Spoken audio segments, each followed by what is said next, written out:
Benedicta. My everything.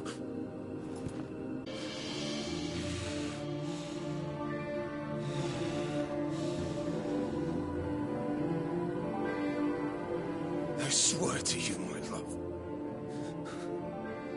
we will never be parted again. What's wrong with him?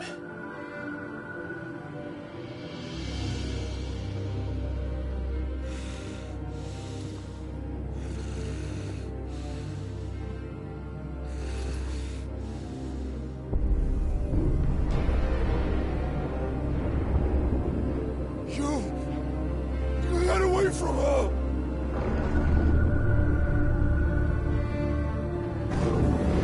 Benedicta!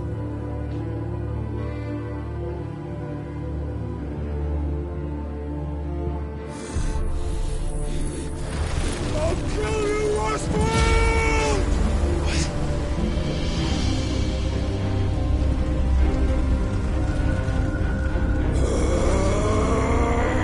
Oh shit, he's priming.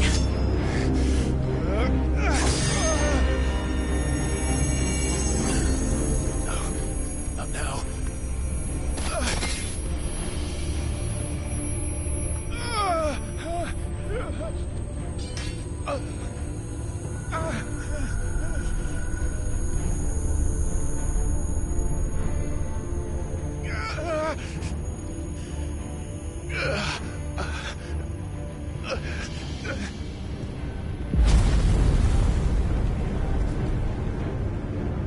Come on.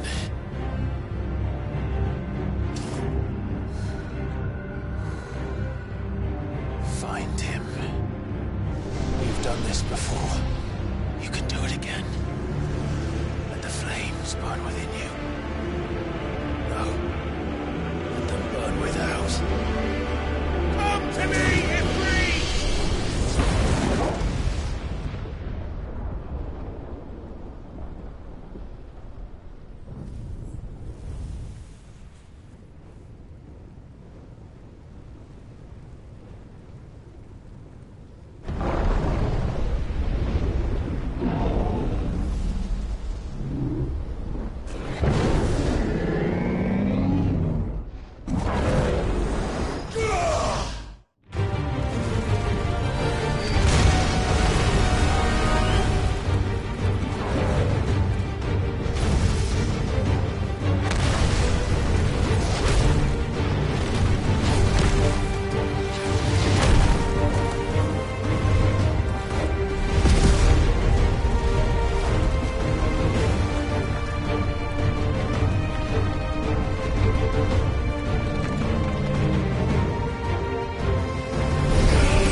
But if you can do it, then so could I!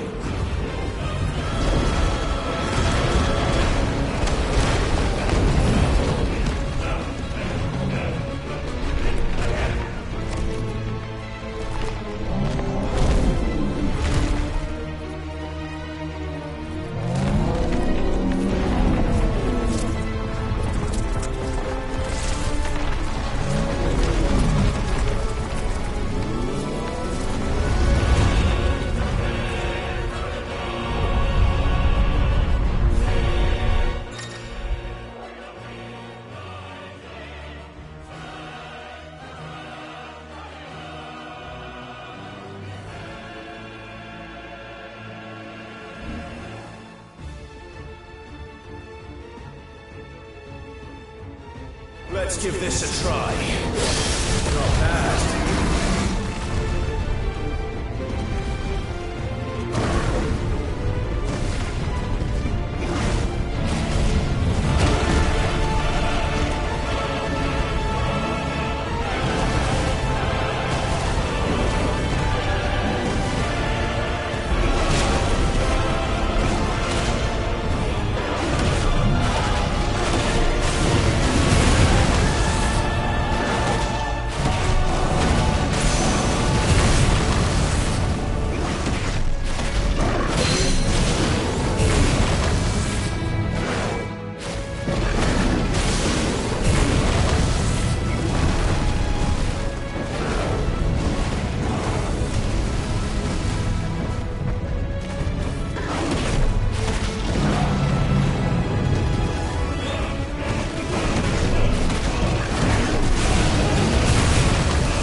do you want? Your soul is tainted with worthless human will, yet your thirst for power remains undiminished. With every sip you take, you grow in strength, and soon you shall achieve perfection. I don't know what you're talking about. You will accept us, Mythos. It is inevitable. You were created for this purpose, and you shall serve it. Never!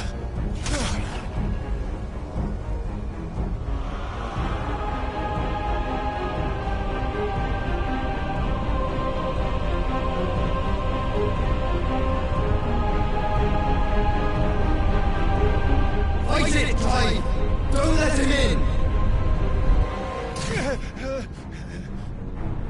Consciousness. We see now. Human will is so insubstantial it cannot exist in isolation. You mitigate its weakness by interweaving it with your consciousness. We believed we had merely to purge you of your will to claim our vessel.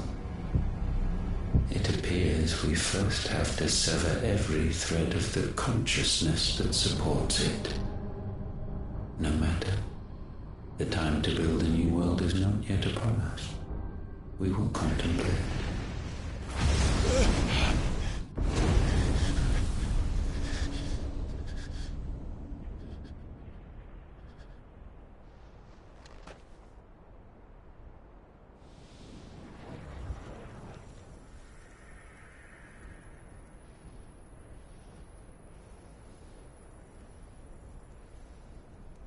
Thank you, Joshua.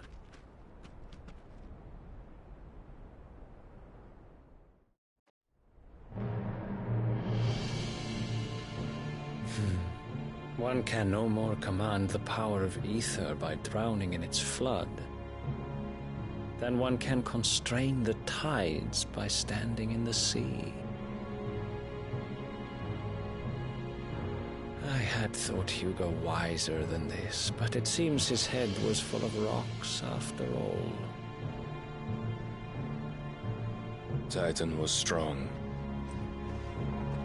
Your Majesty.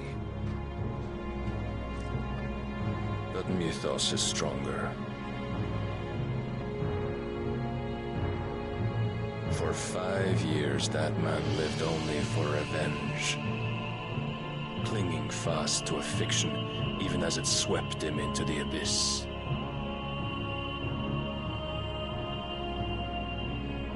One cannot change one's nature through force of will alone. Only the Almighty can do that.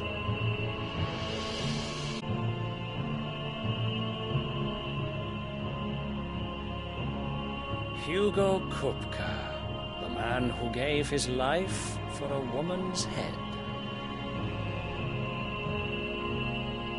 A fool like all the rest.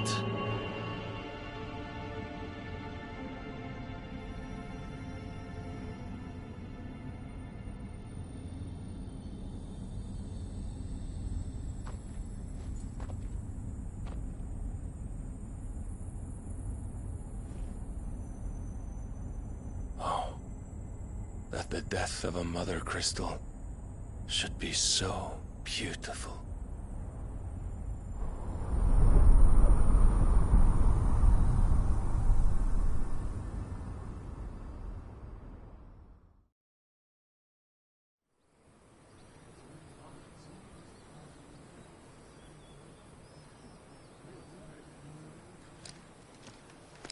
Some medicine, my lord?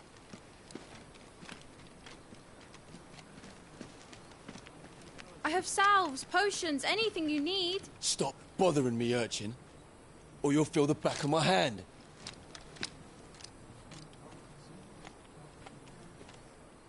You must consider your health, my prince. If a show of force is needed to keep the Dalmex at bay, you may trust in your dragoons. I beg you to call on Bahamut only as a last resort. His strength comes at too great a cost. The Empire agreed to an armistice with the Republic, and yet the Emperor still plots its ruin. For now, the Dalmex suspect nothing, and as long as I can hold their gaze, war need not be inevitable.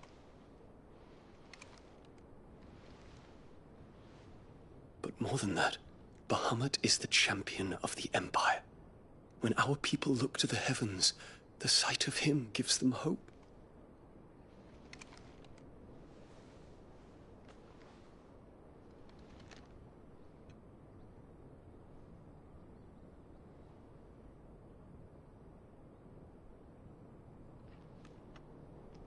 Forgive me, Terence. Would that you were my master. But alas. I will always be your loyal servant.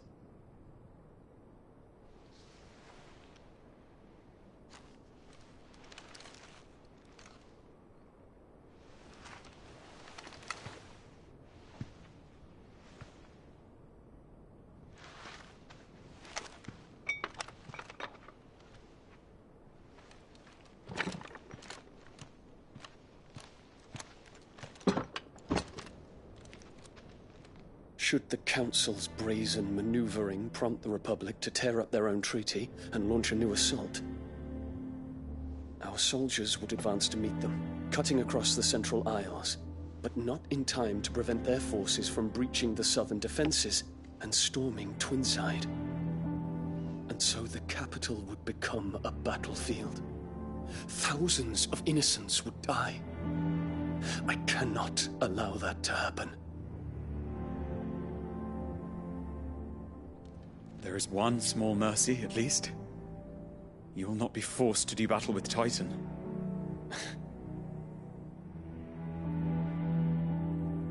Would that I could avoid doing battle at all. 1,000 pardons, Your Highness. What is it?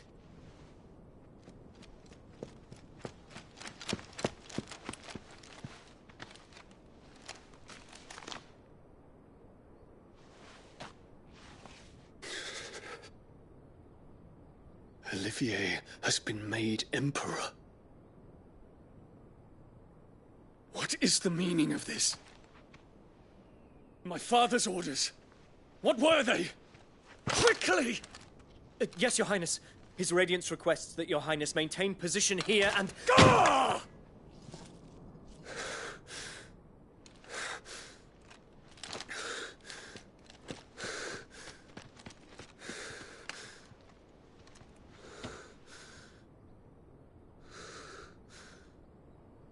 Terence. Yes, my prince.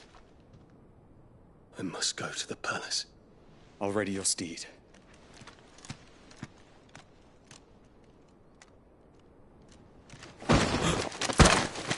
What is it now?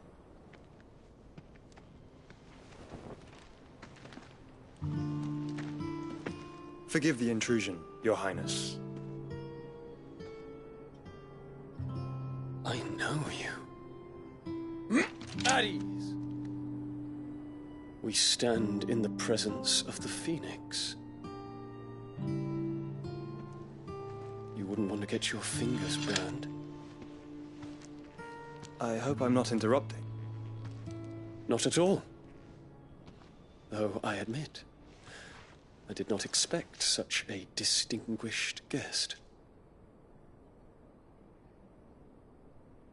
How many years has it been since the Remembrance ceremony? 20?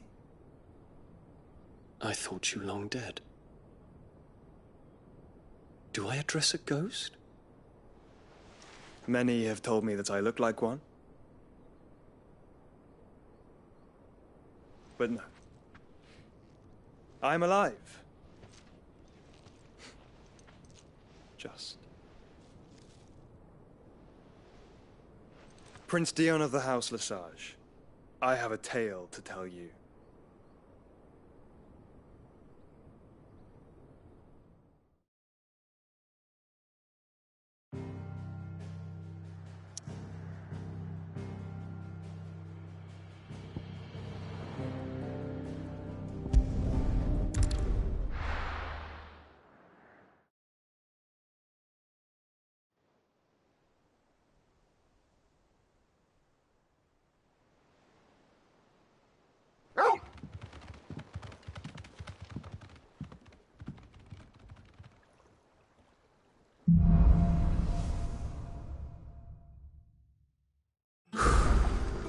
I'd better give Otto the good news.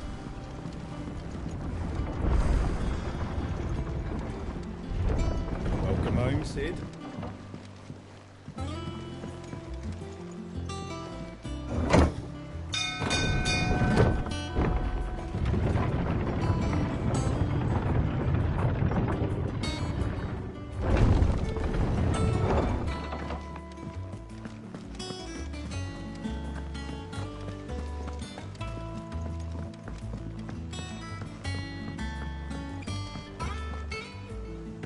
Sid, welcome back. A Stolas from the Dame arrived not long after you left. If I'd just waited a little longer, I might have been able to deal with things myself. Or maybe I wouldn't. I keep making the wrong decisions. Cole and the others got home safely. You made exactly the right decision. No, I was lucky. I've been tracking that slaver for months, and then I sent Cole and you after them woefully unprepared. What kind of leader sends people into danger without considering all the risks? I should have urged greater caution, told Cole to be wary, to pull back at the first sign of trouble. We swore the same oath as you, Doris. It's good to see you safe and well, Cole. I'm sorry. With all due respect, we Cursebreakers don't risk our lives because you commanded of us. We risk them because we believe in our cause. No one with doubts ever joins our ranks. The agony of removing the brand more than sees to that. We all know how much bravery that takes. Cole, I never doubted your courage. Only my ability to see it put to good use. Thank you for your faith in me. I'm not sure I deserve it. I sometimes wonder if I might prefer to risk death alongside the others than ask it of them. But I'm a Cursebreaker. I swore an oath too. I have a role to play, and I must trust that I'm the right one to play it. You will. In time.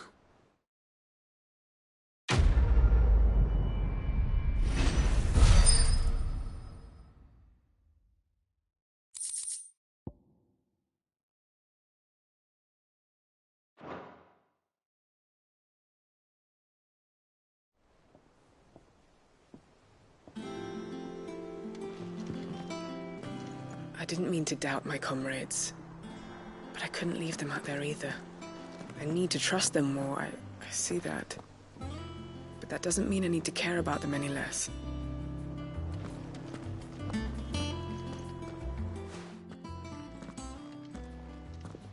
Clive, you're back. I am.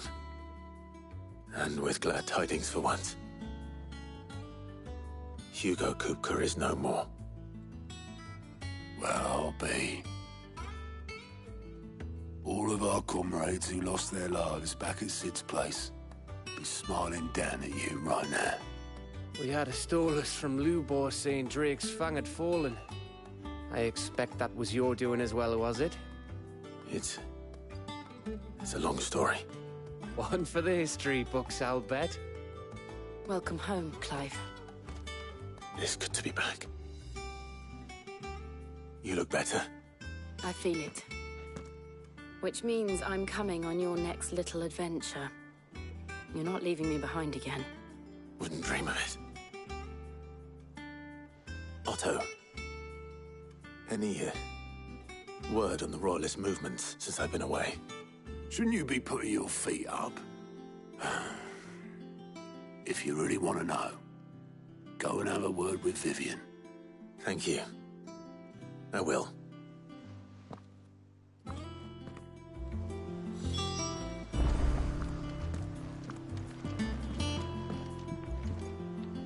Ah, the conquering hero returns.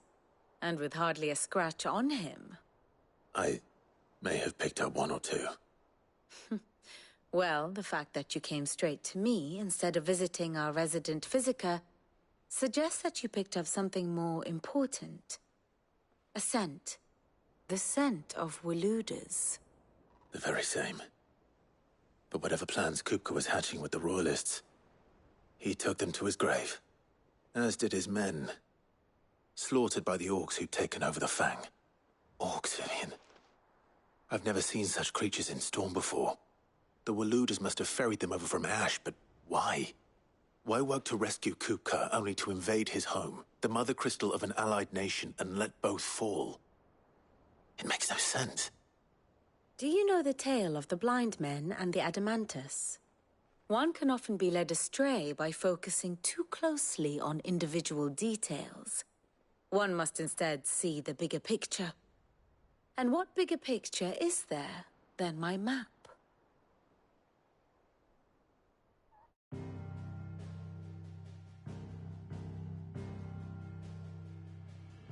The Kingdom of Waloed claims dominion over all of Ash. It is a nation forged by the bloody conquest of Barnabas Tharm, the dominant of Odin. The Canvarian War of Independence in 849. The Battle of the Twin Realms in 865. The Battle of Belinus Tor in 873. Wheresoever his armies fought, Odin was found where the fighting was fiercest. But of late, the warrior king appears to have laid his sword to rest. Battle rages for control of the crystalline dominion. Yet Tharm sends not a single ship in support of his Dhalmekian allies. Meanwhile, the Blight ravages great swathes of Ash. Yet warlike Waloed shows not the faintest interest in laying claim to untouched lands. So why go to the trouble of sending an army of orcs into the heart of Drake's Fang, only to make no attempt to claim the Mother Crystal for Waloed? It can hardly be for lack of men. Tharm's armies rival any in the Twins. No. We have not seen the last of the Waloed standard. Odin will ride again. It is but a question of when. And on that day, who will be trampled underfoot?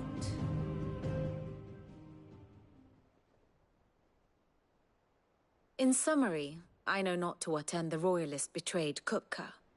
I know only that it is part of some broader scheme. A scheme tied to the ambitions of one man. King Barnabas. But there is no need to wallow in confusion. If one is to cure a sickness, one must first identify the symptoms. And your Lord Uncle has volunteered to do just that by keeping an eye on the Royalists' movements. He's really throwing himself into this. Indeed he is. Which means all that remains for us to do is await his reports. Well, not quite all in your case. The people of the Hideaway must hear the news. Justice has been done. Hugo Kupka is dead. The wounds he left that night are still raw, especially for those who lived with Sid the longest.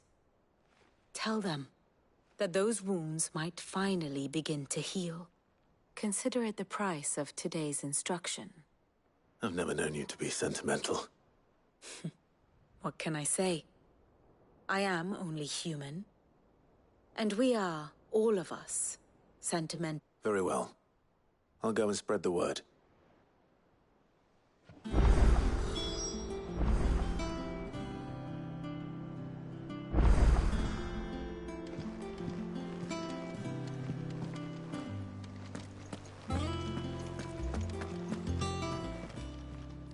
Welcome to the Patron's Whisper.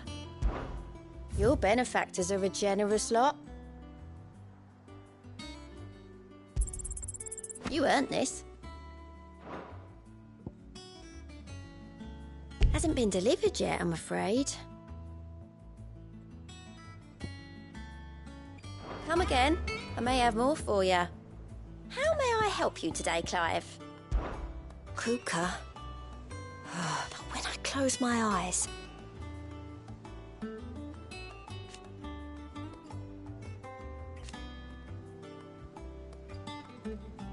Only I don't know how. I wish you were here. Off you go then.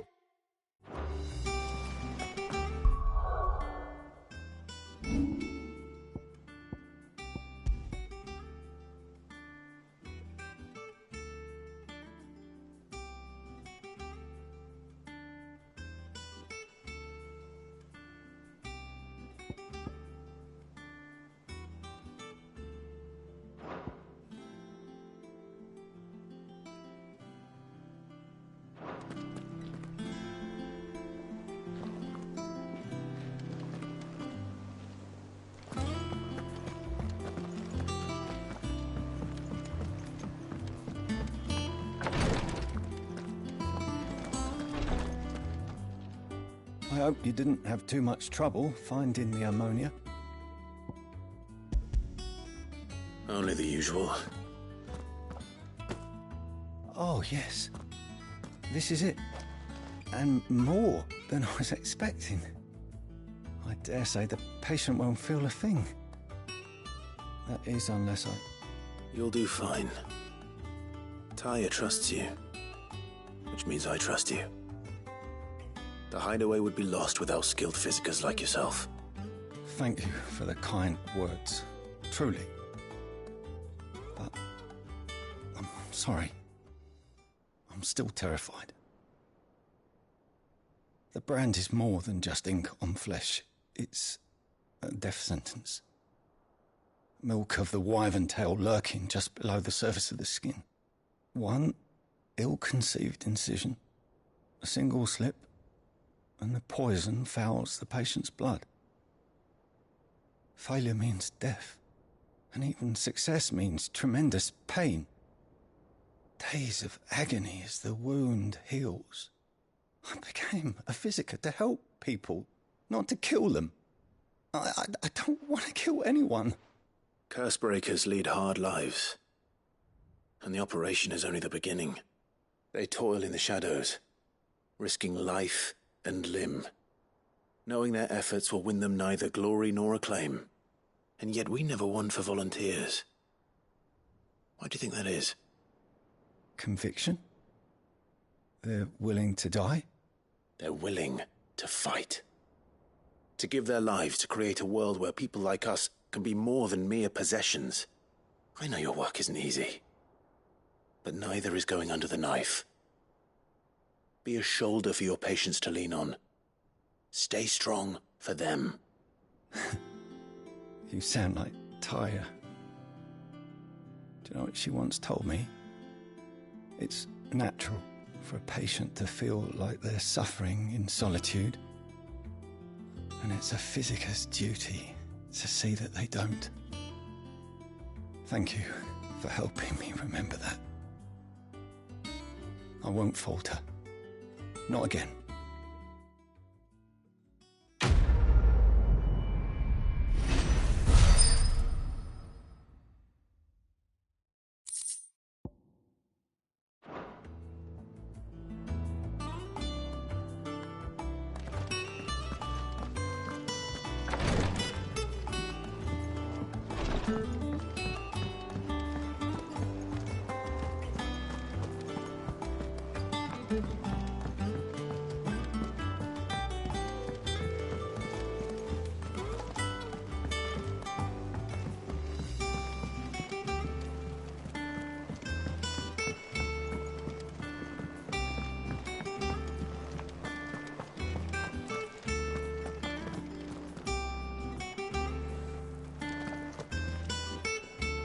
Well, someone looks pleased with himself. It's true what I'm hearing, then. Nothing escapes you, Lady Karen. It's true. Kuka is dead. No more looking over our shoulders, then. Good. I'm starting to get a crick in my neck. Don't let it go to your head, though. Is it business or pleasure? Go on, then.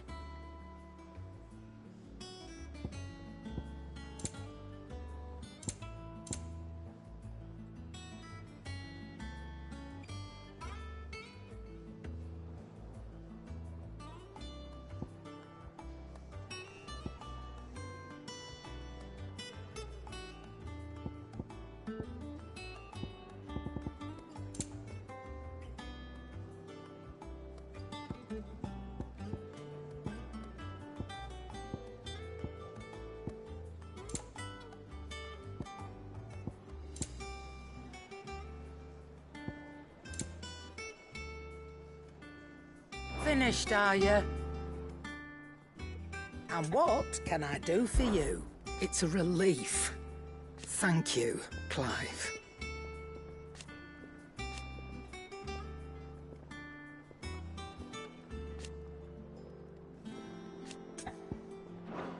Nice to have a bit of good news for once. I don't say it often. But thank you, Clive.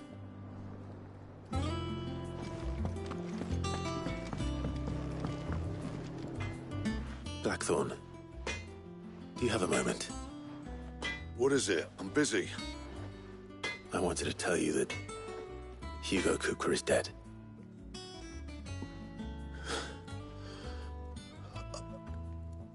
I can't tell you how long I've been waiting to hear those words. This is it then. A new beginning under a new Cid. I'll try to live up to the name.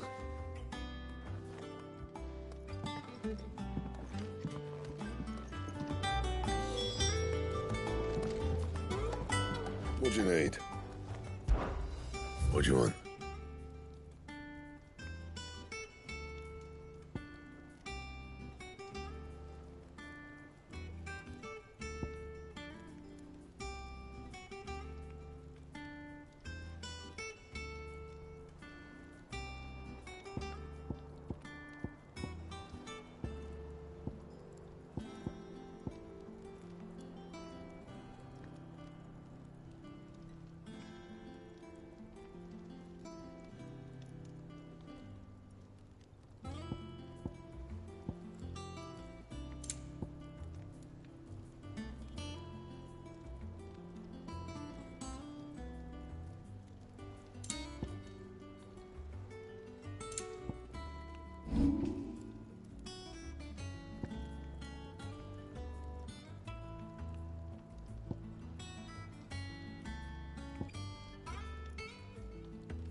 Should last you a good while.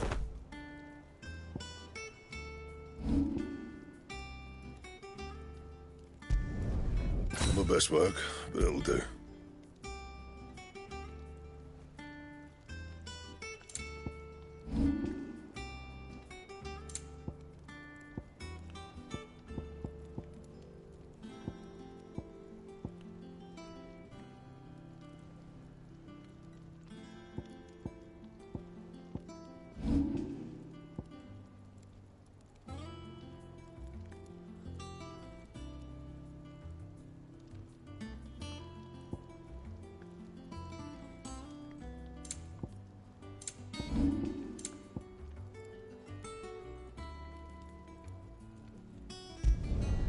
No scratches, all right?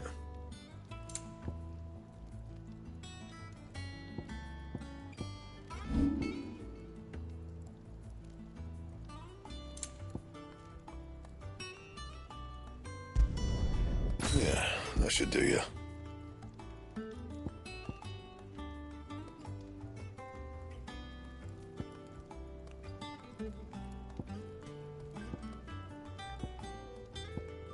Anything else? Back, are ya? To a bloody riddance.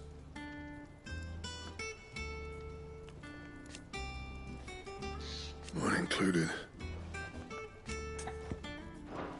You're a good lad, Clive. And you make a fine Cid.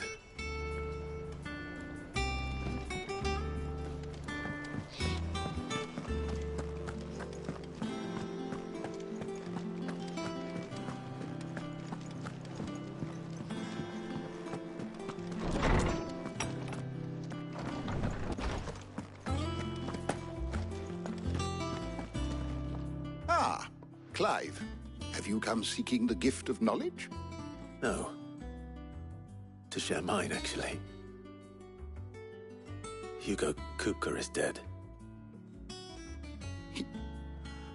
Oh my. Can it really be true? Look, he's crying. He is. The big baby. And with good reason, children.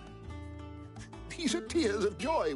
We must offer up a prayer to your parents that the heavens might weep with us. There shall be no lessons today, only thanksgiving and merrymaking. Go, put away your things. All right. Brilliant.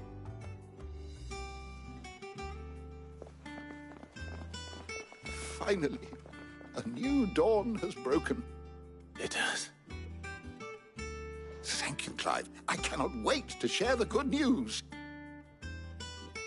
Hippocrates. After Kupka fell, Ultima came to me. I need to know what he is. Have you learned anything? Alas, no. And not for want of trying. I have scoured nigh every historical tome in our collection and found nothing. Not even the sort of conspicuous absence that might suggest a concealment of fact. One is almost tempted to conclude that such a creature never existed. But I saw him. With my own eyes. I don't doubt that you did. Alas, it seems you are the only one who has. To others, he reveals naught. We see only that which he leaves in his wake, like some terrible force of nature beyond the ken of mortal man. A bringer of death. Whether the Ultima you met with was the being itself, or merely another projection of its power, I know not. But until I do, my investigations shall continue. Thank you. It means a lot. Right. Let's see if Otto has anything else for me.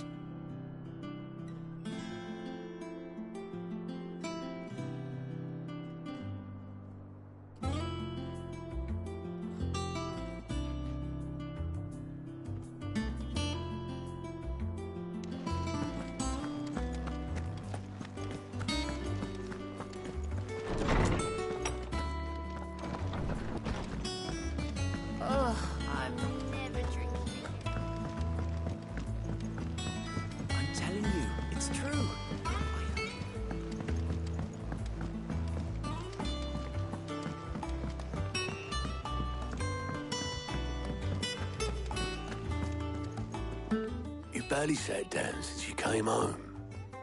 Vivian got you running errands or something? Just spreading the word.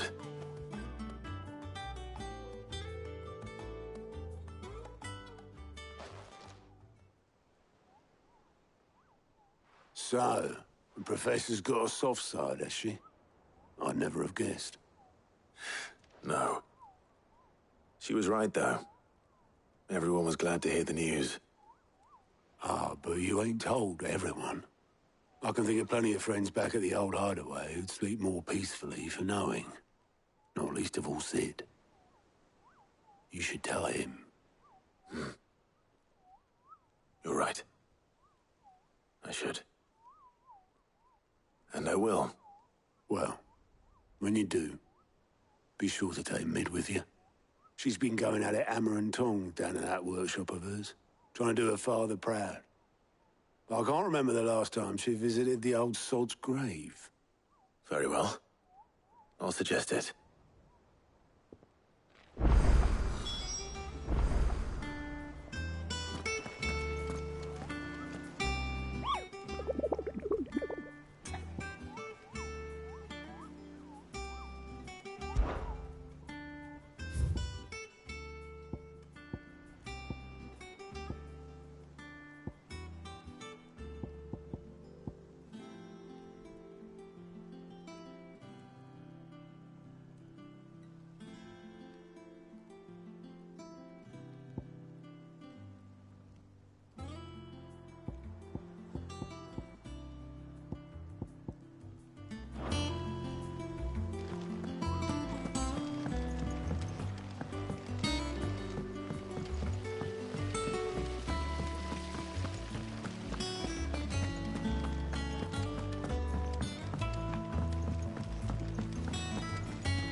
daughter's started reading books that don't have any pictures in.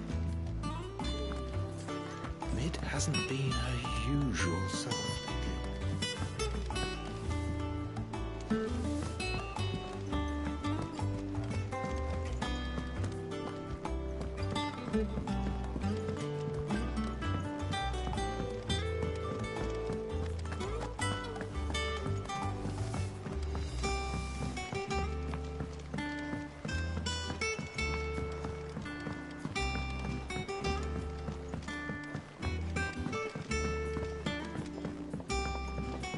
I went up to give some greens to the chocobo.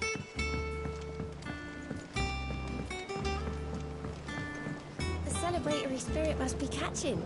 All the flowers in the hideaway are in bloom.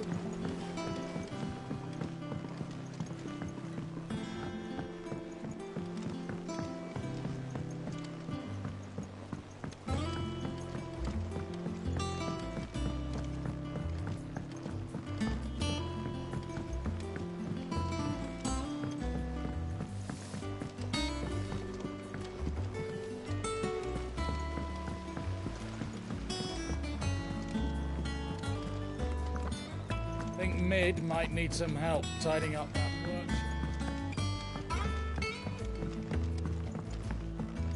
If I don't come up with something soon.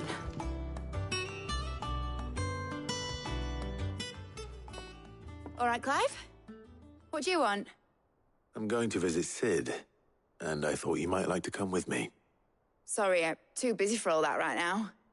I've got to get this thermal displacement stack sorted. Thermal... Displacement stack. Here. And this is for... Only the fastest, finest ship the world has ever seen. The Enterprise. Me and my dad designed it together. Where other vessels rely on the fickle winds to drive them through the water, ours is fitted with mithril engines. And those things have got more push than a behemoth in a bad mood, and more heat than all the hells put together. Which is where the stack comes in. I may have already talked some tight-lipped shipwrights into putting the hull together for me in a little dockyard in Canva. But the stack's a bit more involved, so I'm building it here. Thing is, it's so involved that I'm running behind and it's starting to hold things up over at the shipyard. I'll come and see my dad, though, when I'm done. Whenever that is. Is there anything I can do to help? Good old Clive. I were hoping you'd say that. First things first, I need some parts meching. The stack will be made up of 3 major components. There's the plating, here, that channels hot vapors away from the engine. The helm over the top, that disperses all that heat into the air. And the shielding around the sides. That stops the rest of the ship from going up in flames. A full suit of armor, then. Probably best to take it one piece at a time. Then you'll need to start with the plating. Everything else fits onto it. I've got the designs and the list of materials here. Show these to Blackthorn. He'll know what to do. I can't make head nor tail of them. Luckily, you don't need to. The engine plating's basically just a very efficient conductor. Create a thermal gradient across it and the heat radiates outwards, which... You know what, just show the plans to Blackthorn. He'll know what to do.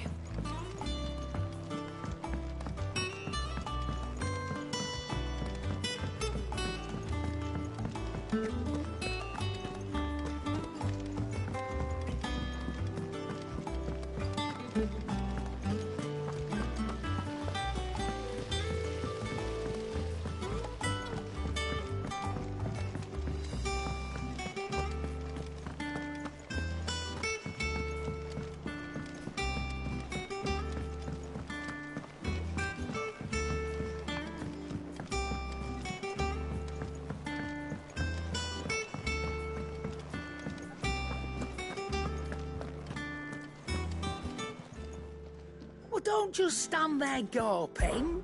If you're gonna buy something, be quick about it.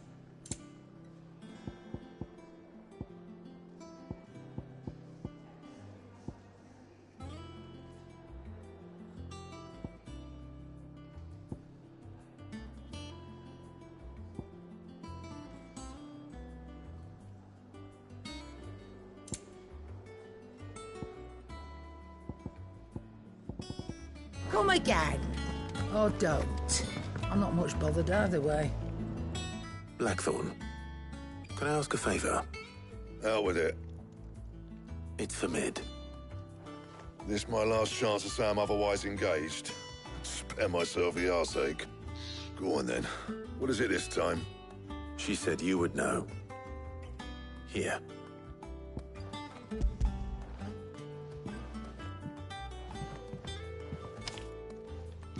Krieger's teats. Well, I don't know what the hell you'd want this for, but I can make it. Won't be easy, though. And I'll need help. Get Gavin-Otto in here, will you? All right.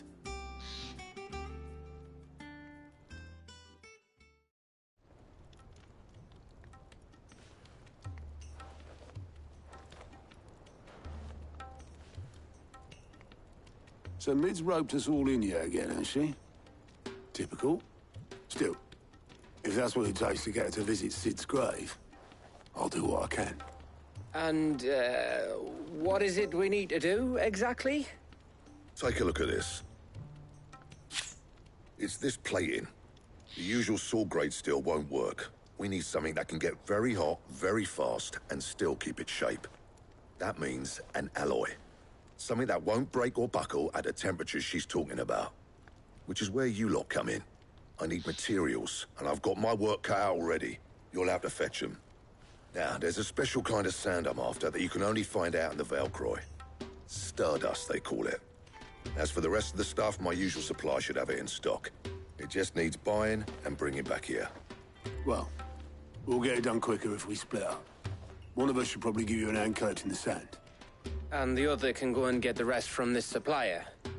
Right then. Well, make your minds up who's going where, and we can get this over with.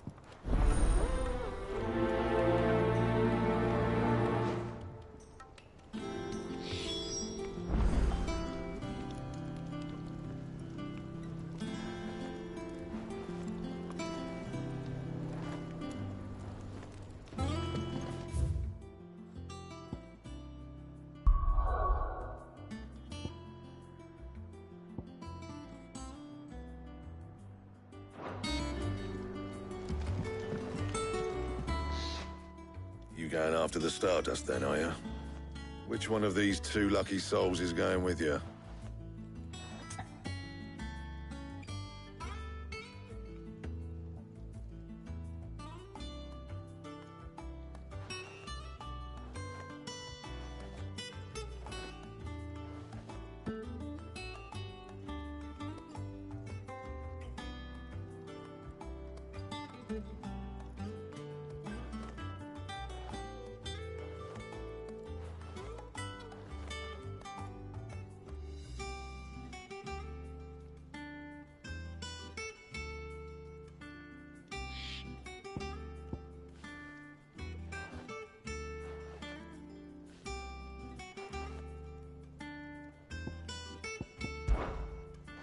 Oh, it's not like it's the most important decision you've ever had to make.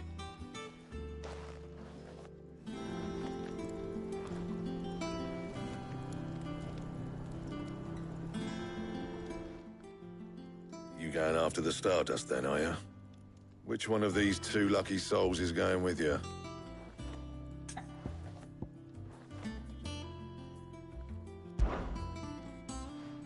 Gav, you're with me. All right, then. So, where do we find this Stardust stuff? There's a river that runs through the southern reaches of the Velcroy. It's the black sand that washes up on its banks that you're after. Southern reaches of the Velcroy, eh? That's down past Dalamil. I'll go and scout the place out. See about hiring us a wagon to bring the stuff back to. All right. I'll meet you by the river. While you're off having a paddle, I'll pick up the rest of the stuff from Blackthorn's supplier. Take care. You two, eh? Don't go letting him fleece ya. Fleece me? I'd like to see him try. In your own time.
Good day to you. It's all but spent. The crystals we get from the town. We are to dig a new cell. Ah, Clive. Your timing is exquisite, as always. I have a concern which you may be able to assist me with. Go on. There are whisperings afoot of shadowy figures having been sighted outside the village. Rustlings in the undergrowth, suspicious noises. My people fear that they are being watched. It may be no more than a surfeit of nerves, understandable in the current climate, or it may be the prelude to something altogether more dangerous. Given what I hope you'll forgive me calling your nose for trouble, I wondered if you might investigate. Of course. Excellent. You might begin by speaking with the good citizens of Lostwing. Listen to their tales, and make what you will of them. All right. I will.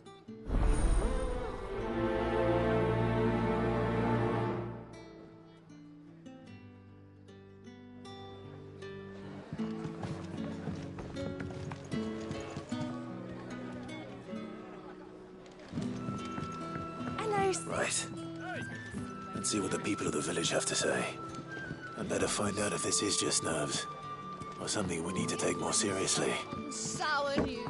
Let it be over sweet wine.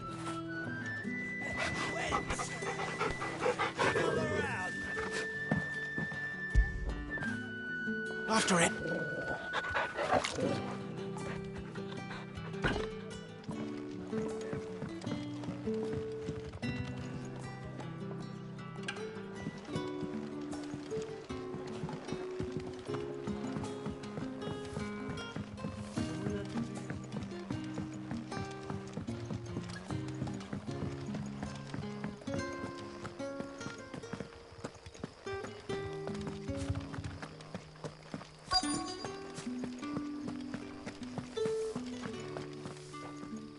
Do you have a moment?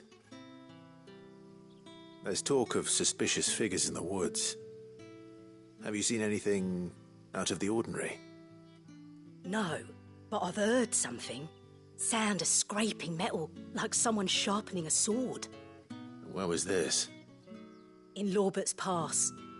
Was out foraging for herbs when I heard it, screeching out from between the trees. Ran back here as quick as my legs would carry me, and I ain't been back since. I see. I'll look into it. Thank you.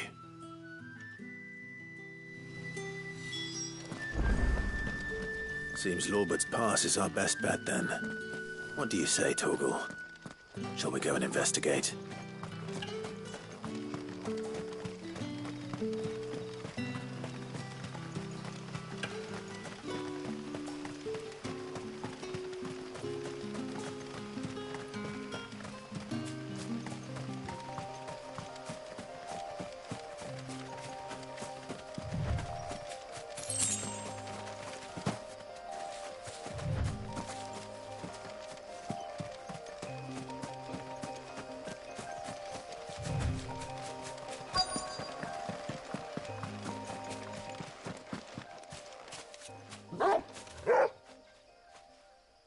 You there.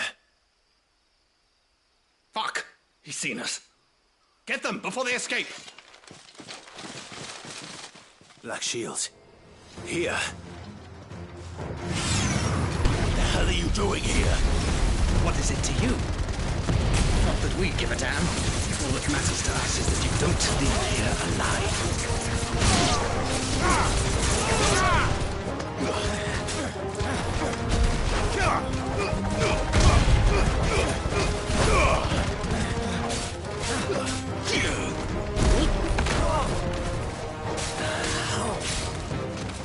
Stay down!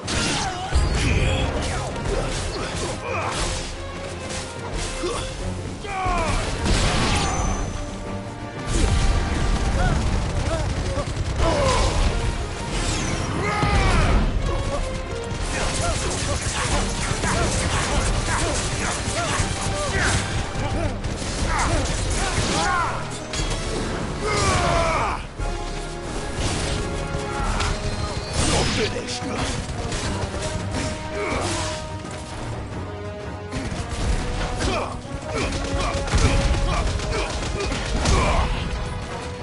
Stay down!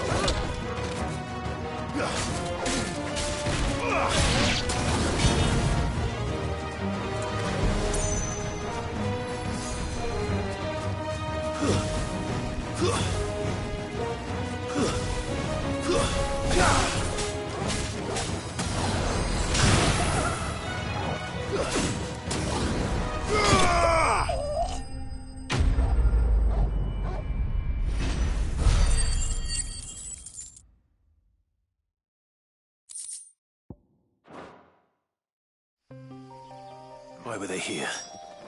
Were they planning an attack on Lost Wing? I need to warn Quentin.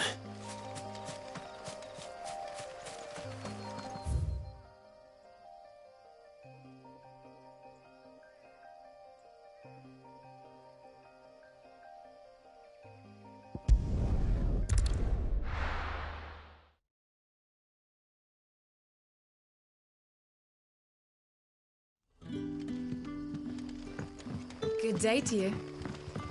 See.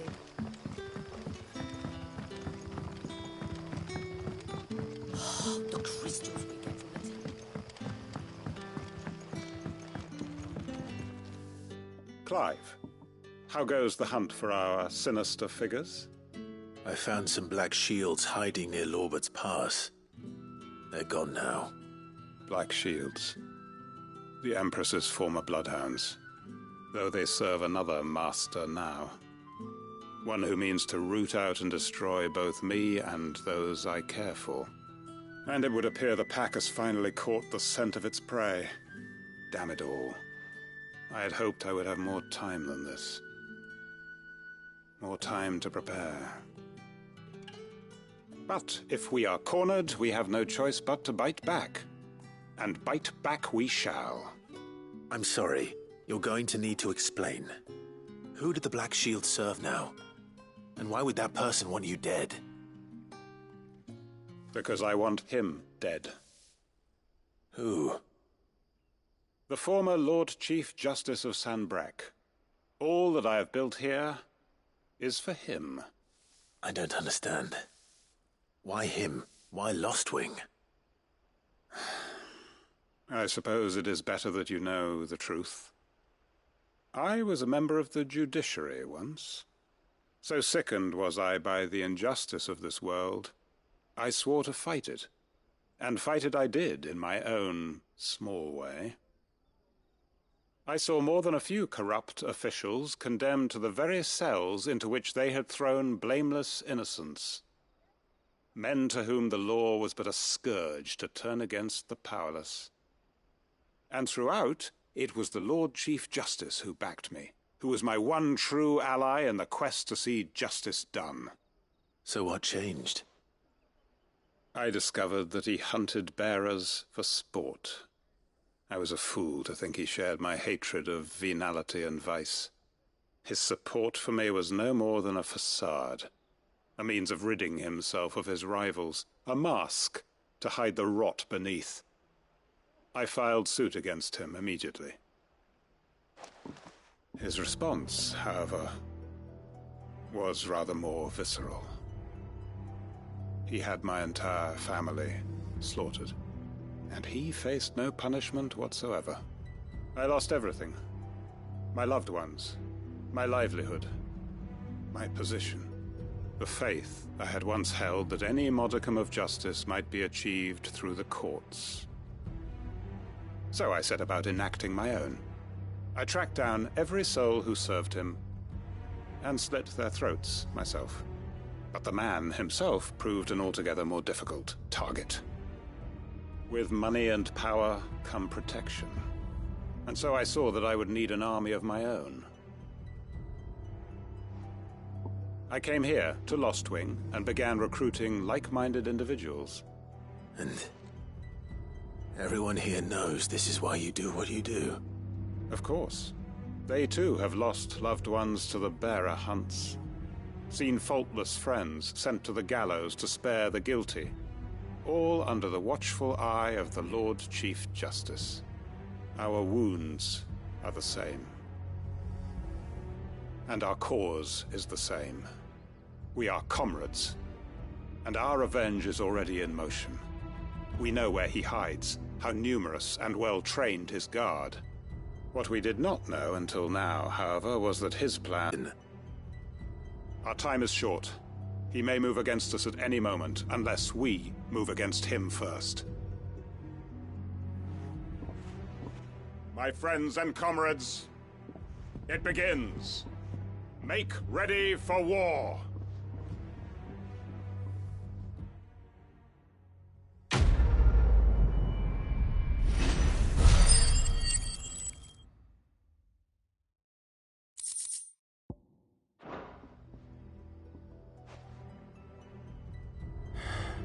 I'm not going to change his mind.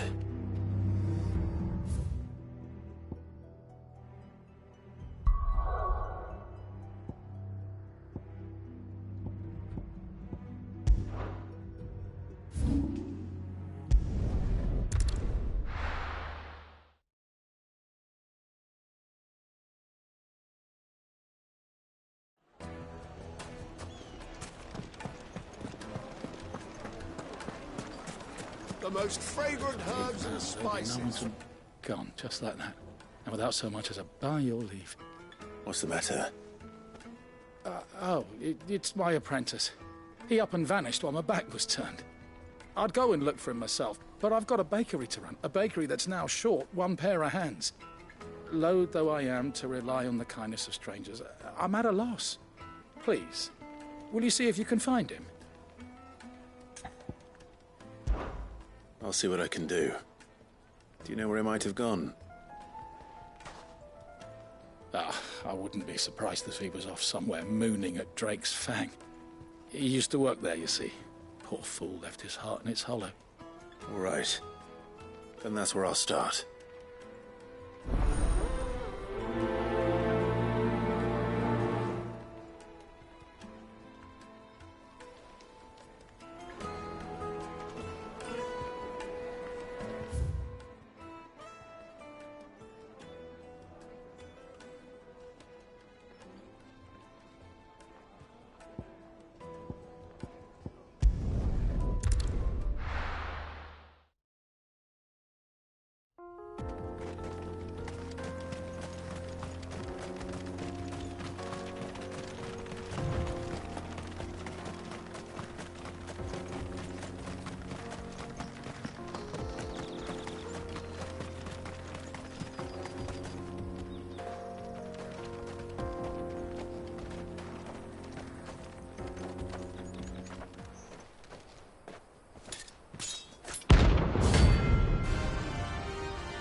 My blade yet hungers, and so do I. Come, let us feast on your flesh. Your feasting days are over.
feel like a drink!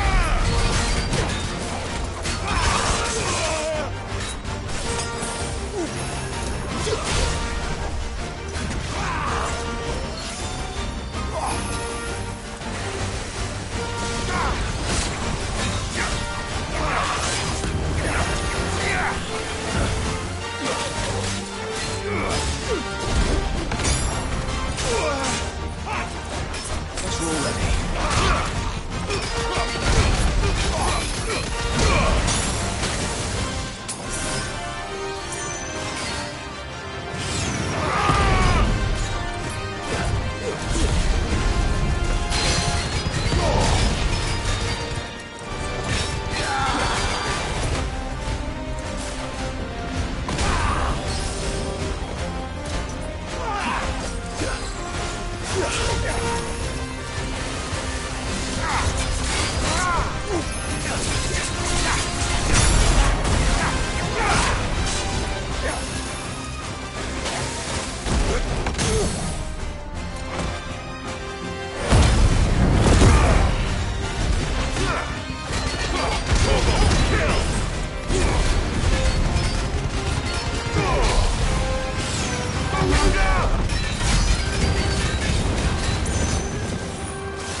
Nice try.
Those who kill for sport deserve no better.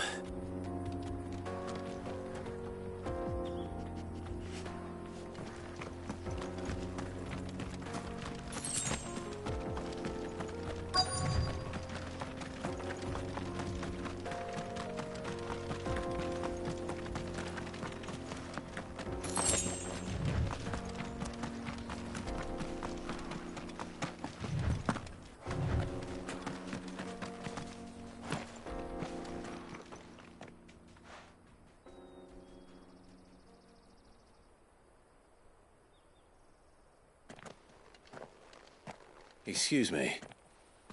What do you want? The baker sent me to find you. I am a sorry, selfish sod, aren't I? Certainly not a baker. Master must have ruled the day he took me in. Time was the sight of the fang used to calm my nerves. But now look at her. I take it you missed the Mother Crystal. I hated her, but she was all I knew. Worked her mines for years. And when she shattered, part of me shattered with her. I had to trade my pickaxe for a rolling pin, but I'm no good at baking. Every loaf I touch collapses. My bread's as hollow as I am. She was the only thing that could fill the hole inside me. Oh, I loved her, damn it. But now she's gone. She's never coming back. What am I supposed to do? I ask her. How does a shell of a man learn to live again?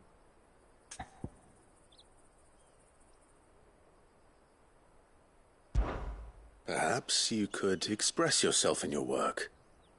If you miss the Fang, maybe you could recapture it somehow. Recapture it? I'm a baker, not a... You know, you might just be right. What a fool I've been! I have to get back to the bakery right away. Thank you. Thank you, my friend. You've opened my eyes. Wait.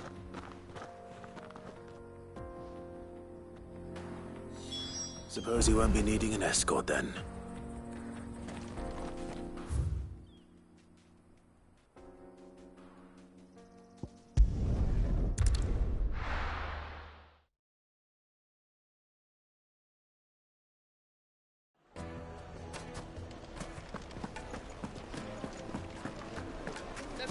Take a sniff, good sir.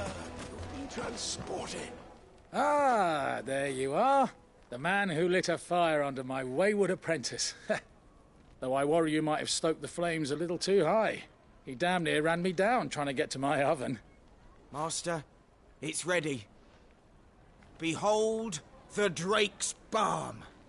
A truly unique creation. I dare say it is. Just look at it. A perfect likeness of the Fang herself. Her steepled peaks, her fulsome spurs, her inviting hollow.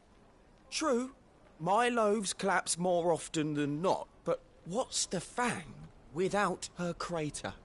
Why, no Fang at all. And look, inside. She's filled to bursting with a bounty of beautiful crystals. Salt crystals! Master, I have found my purpose. I must use my work here to preserve the memory of the Fang. Well, if it tastes half as unique as it looks, I'd certainly say you're onto something. Not only is my apprentice back, but he's finally pulling his weight. With any luck, I might even have a new delicacy on my hands. I don't know how you did it, but you have my thanks.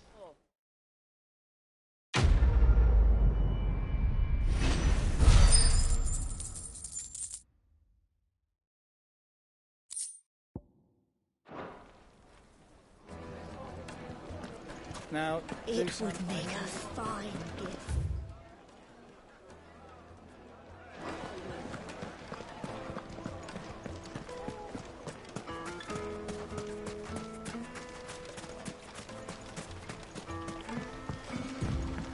Looks like I found the river. Now where's Gav?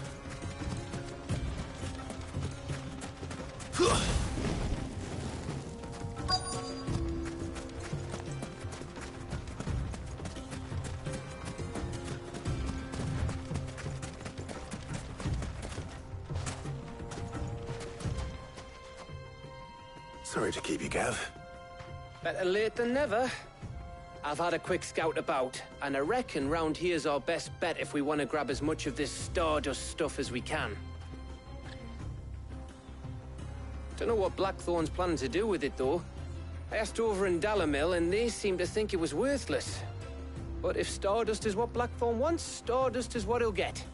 There's plenty of this stuff lying about, just begging to be bagged.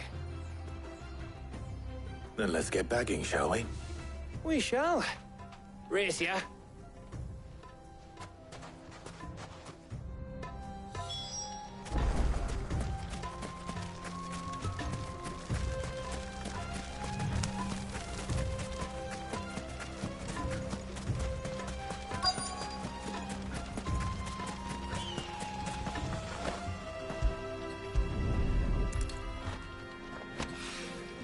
So this is Stardust. It just looks like black sand to me.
That should be enough for now. Let's see how Gav's getting on.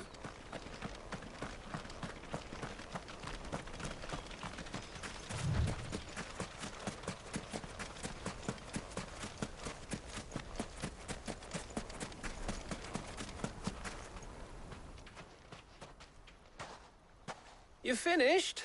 How much did you get? Enough. I hope.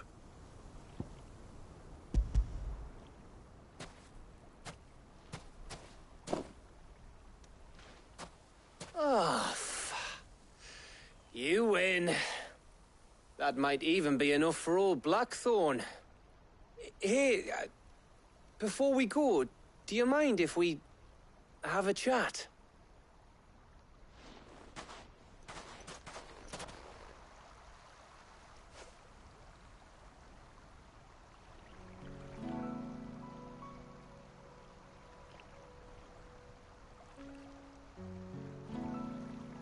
Feels like ages since we had the chance to talk. You know, man to man like. It does, doesn't it? Back when you first took Sid's name, we were talking all the time. Working out what to do in that. There was a lot to work out. And there still is. Those shoulders of yours starting to feel the strain. Hardly ever see you around the hideaway nowadays. Always on some errand or other. You can take a day off, you know. Well, says the man who spends most of his time behind enemy lines. Only 'cause you keep sending me there. I know I can count on you, Gav. Likewise.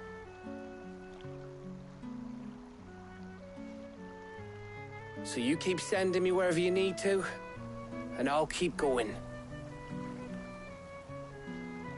Safe in the knowledge that I have a home to come back to. Thanks to you.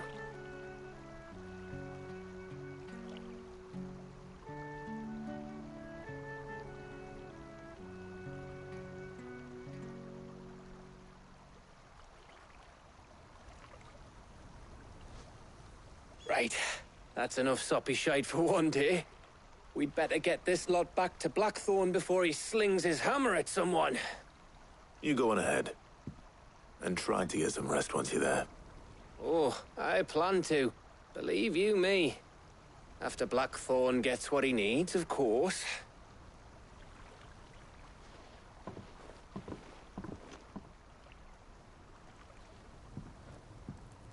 Right. Ready to go home, boy?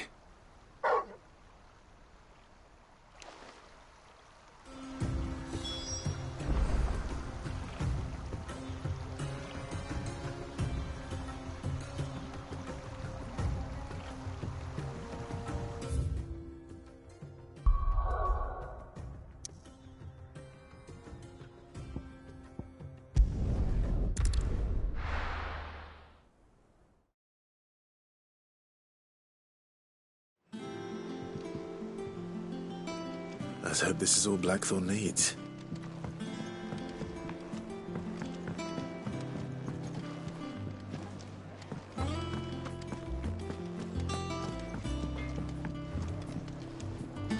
All right, Clive.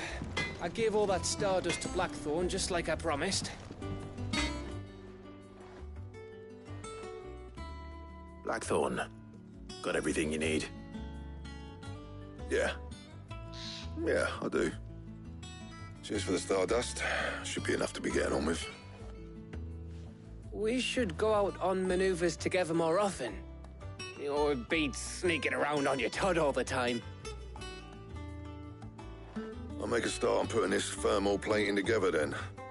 It'll take some time, mind. So if you've got other things to be getting on with, I could do without you breathing down my neck. Thank you, Blackthorn. I'll let Mid know construction's underway.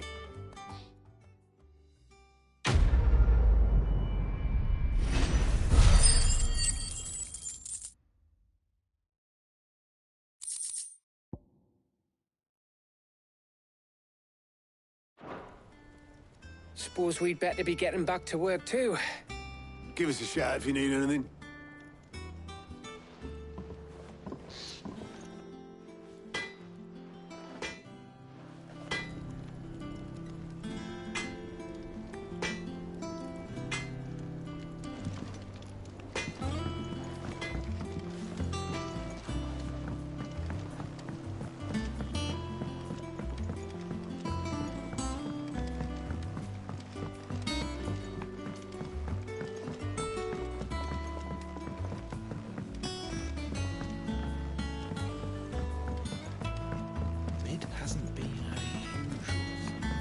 auditors started reading books that don't have any pictures in.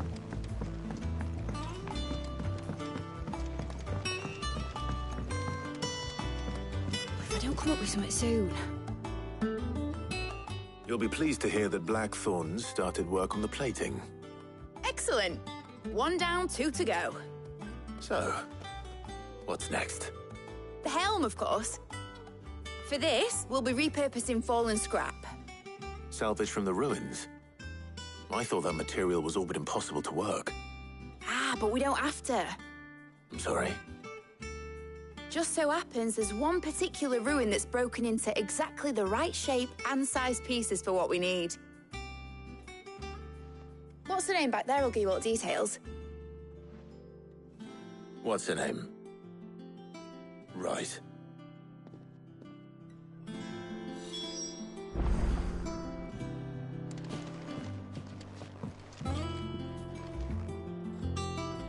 Oh, Sid, is this about the helm? Yes. Mid said I should speak with you. I'll show you the plans then.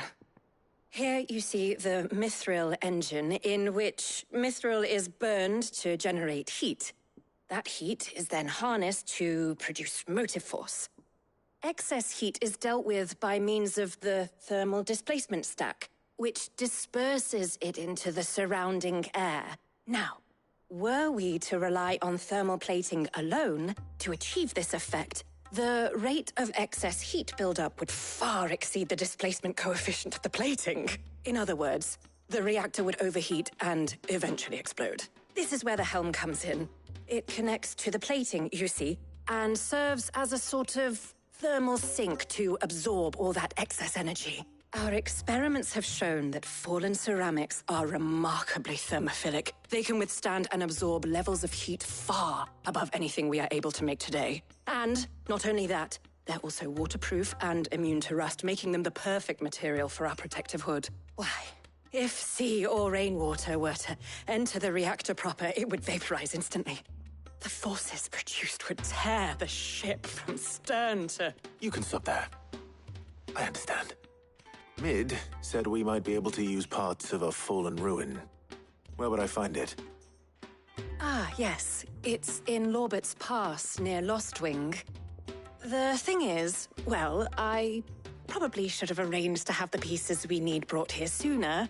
You see, a certain unwanted visitor has taken up residence there. It's no longer a matter of just walking in and taking them. It's, going to be considerably more dangerous than that. I see. Then I suppose I'd better deal with this unwanted visitor for you. Would that help? Oh, very much. Thank you, Sid. I'll gather my team and head there right away. We'll meet you outside the ruins.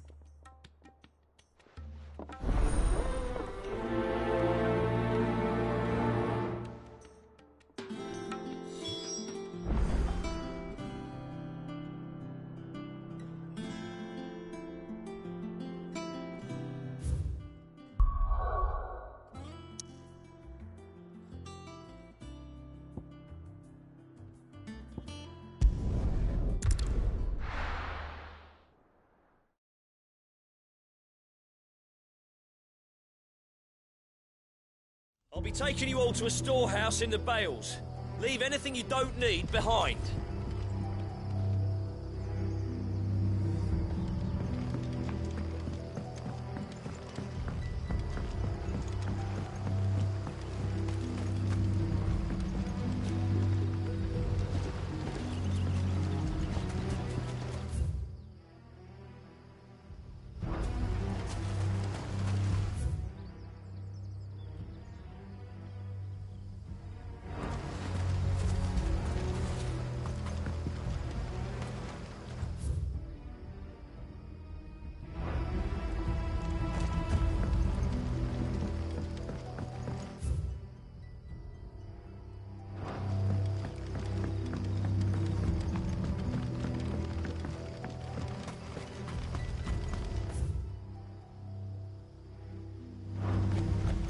If you're ready, we leave at once.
Stay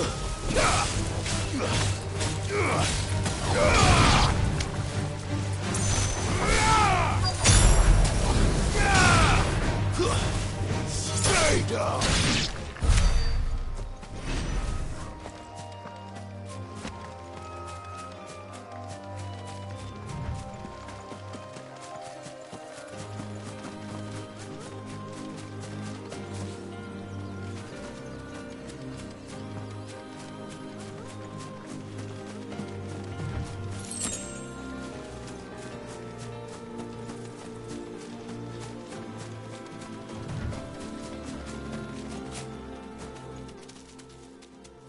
Oh, there you are, Sid.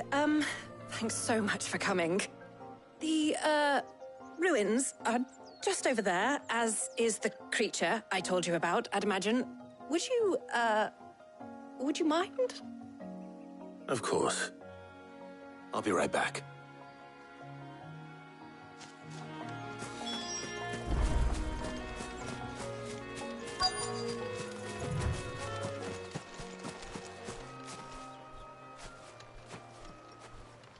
Anybody home?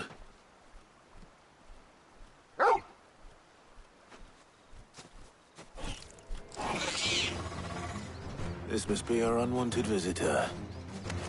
Time to go.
The things I do for you, Mid. Sid! Oh, thank goodness you're safe. You shouldn't have any trouble now. Indeed. Well, don't let us keep you. We'll, see that everything is transported safely back to the hideaway. All right. I'll let Mid know you're on your way.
seen troops amassing at every corner.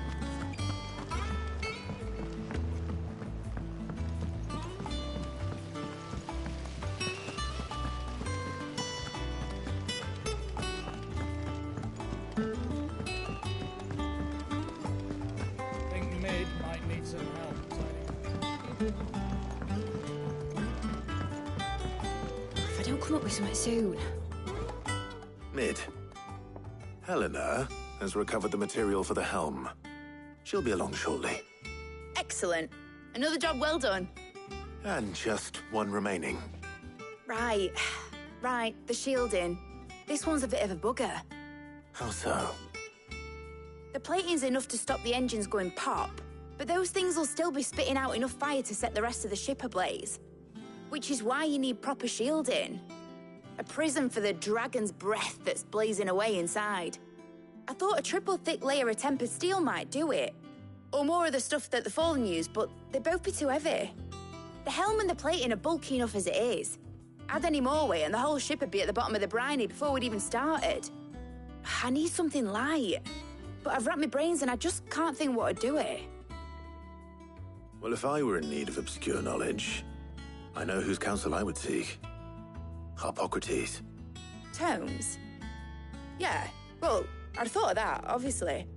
I've got all the details written down here. Can you take this to him, see what he makes of it?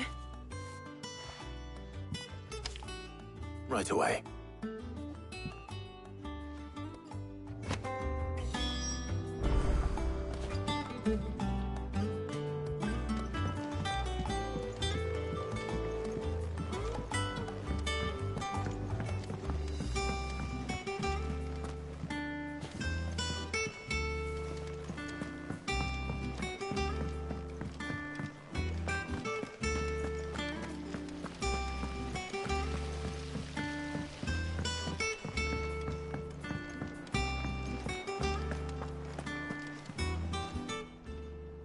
Welcome to the Patron's Whisper.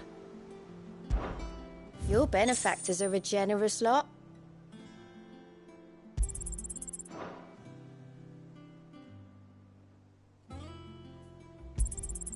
Here you are.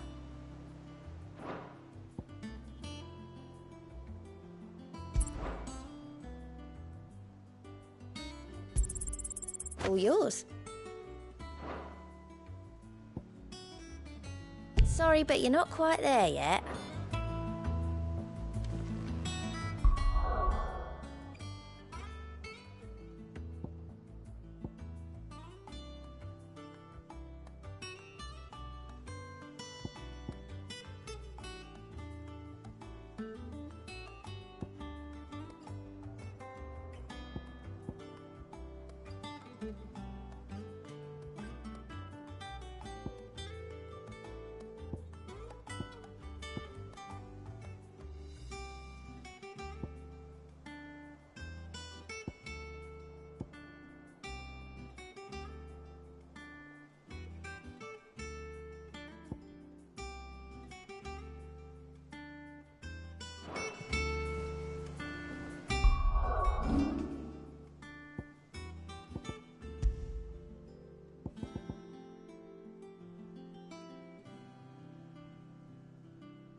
Harpocrates, do you have a moment? For you, Clive? Always. Well, actually, it's for Mid this time. Could you take a look at this?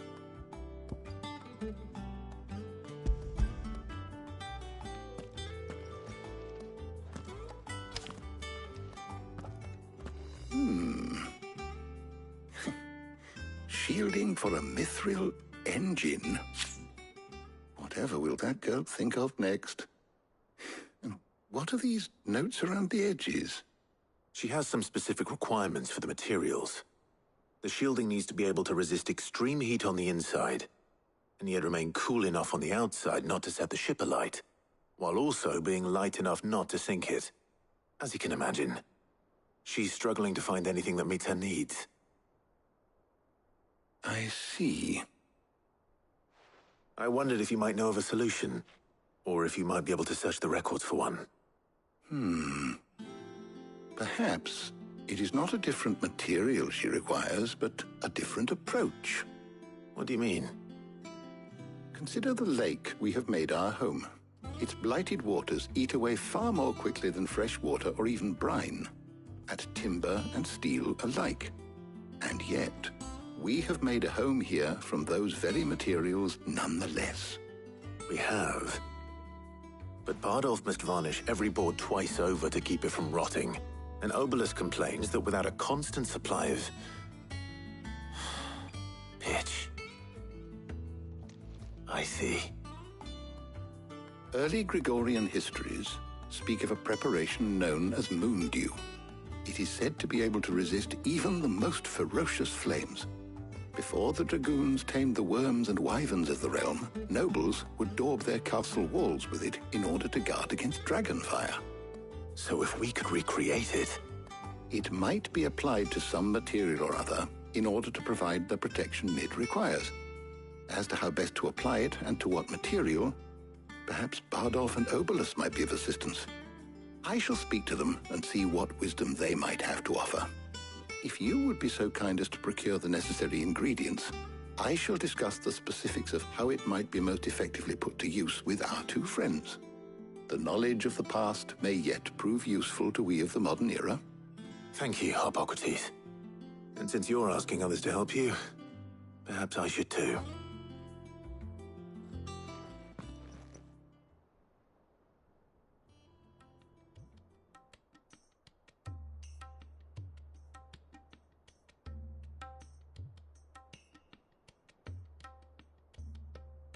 So you need a hand, do you?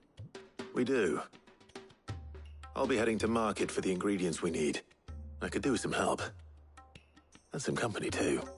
The other can assist me in researching how best to prepare the shielding itself. Can we count on your aid? Always. Well, if Jill's game. Thank you. I am sure either of these fine young minds would prove indispensable in my research. I leave the decision as to who will go with whom in your capable hands, Clive.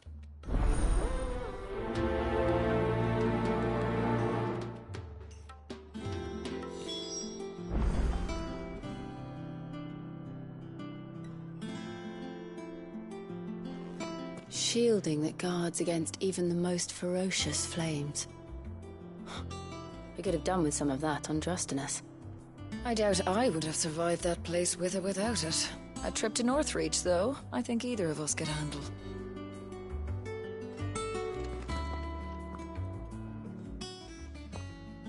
So, Clive, have you made your decision?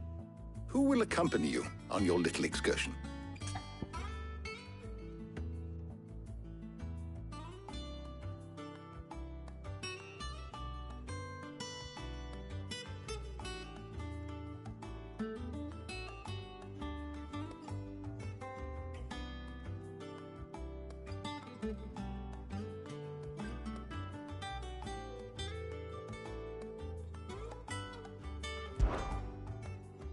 Very well.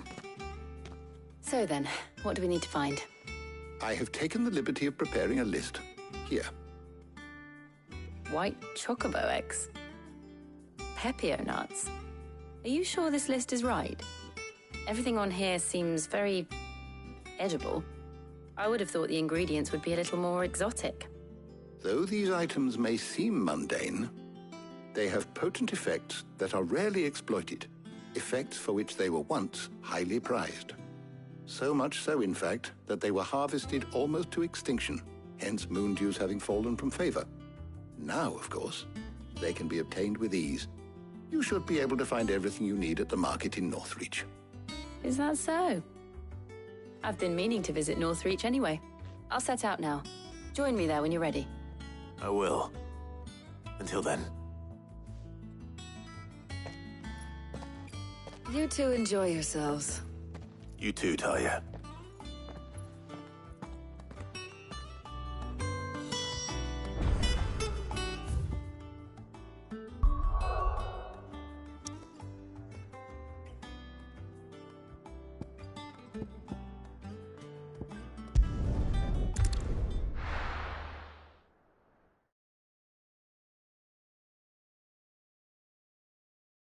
Now, where's Jill?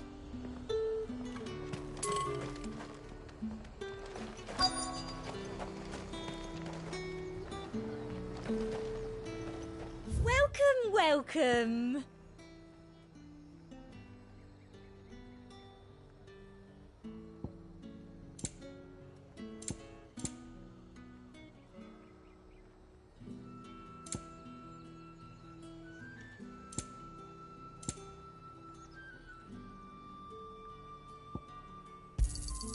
An excellent choice. And a fine day to you. Keep them pilchards nice and chilled. I won't have you spoiling another Are those Pepio nuts? Can never tell. How goes the hunt for ingredients? I've only just started. I'm sure everything we need is somewhere amongst all these stalls, though. Why don't we split up and see? We'll take a couple of ingredients each. All right. What am I looking for? How about you look for the Pepio nuts and some garlic? I'll find the other things we need. We can meet by the gate when we're finished.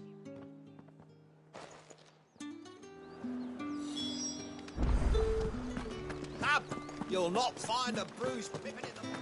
Fresh cuts! Come and get them before they go. Any friend of the innkeeper is a friend of mine. I hope it's to your liking. You're always welcome here in Lostwing.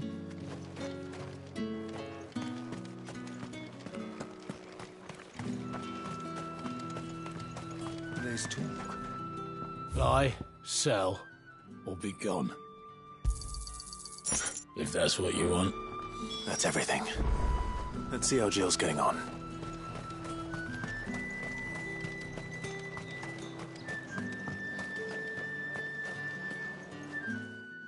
Did you find everything? I did. Here.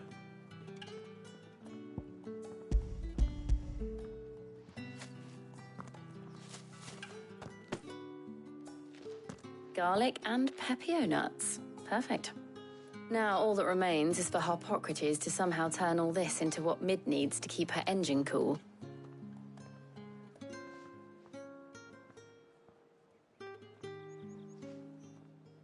But before we head back, would you walk with me a while?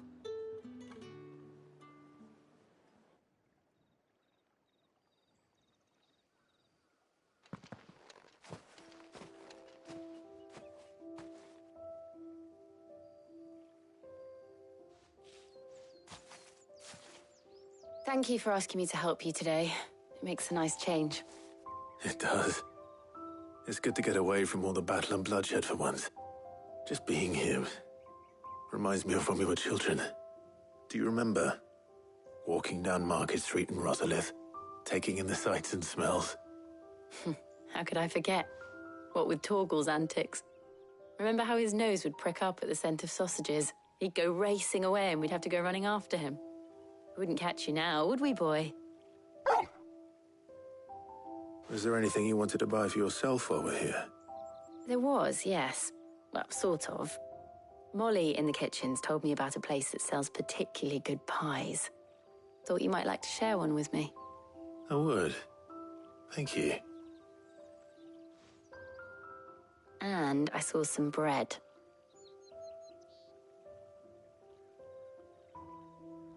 Big white cobs like the baker back in Rosalith used to make. What do you think? I thought we might get some soup to dip it in. But then I tried a slice of the butcher's dry-cured ham and it was just... oh. You all right? Sorry. It's just... you're right. I really do feel like a child again being here with you.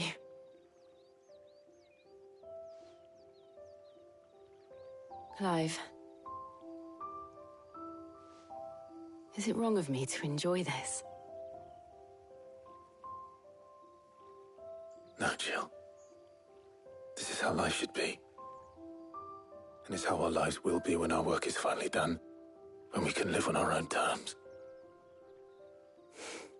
I hope so. Thank you, Clive.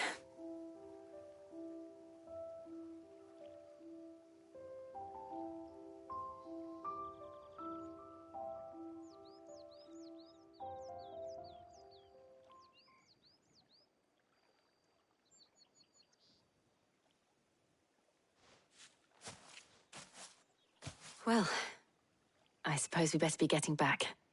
I need to give these ingredients to Harpocrates and Talia. I'll see you at the hideaway. Take care. I will. You too.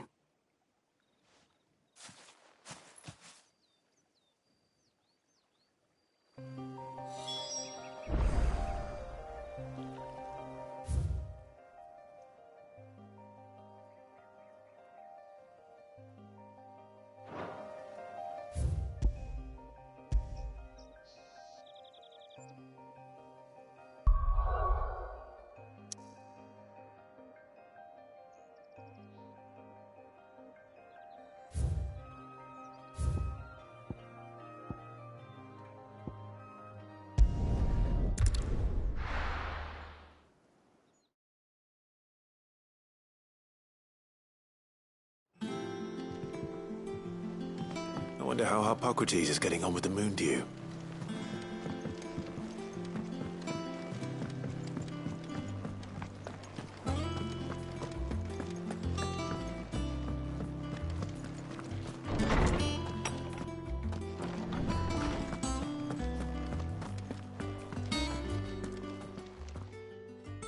How's work on the shielding progressing, Harpocrates? Well, very well indeed. And thanks in no small part to your kind assistance. I was just explaining to Talia how we might best go about preparing the moon dew. And now that we have all the ingredients, we may begin. You can count on me. I've mixed more than a few mysterious concoctions in my time. I'm sure you have. What about the shielding itself? Work is underway, under the watchful eyes of Bardolph and Obolus. Apparently, it'll be ready soon. Thank you. All of you. Right then. Jill, would you join me in the infirmary? Many hands make light work and all that. Of course.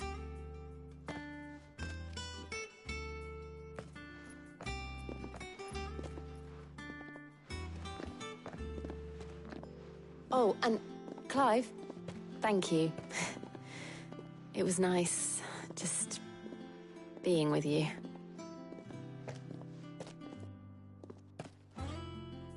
It appears our work here is almost at an end. A shame. I was enjoying playing the man of action for once. When both the shielding and the moon dew are ready, it will merely be a matter of applying the one to the other. Followed by a rigorous process of testing and retesting, of course. Perhaps someone ought to warn young Mid of that. Leave it to me. Thank you, Harpocrates.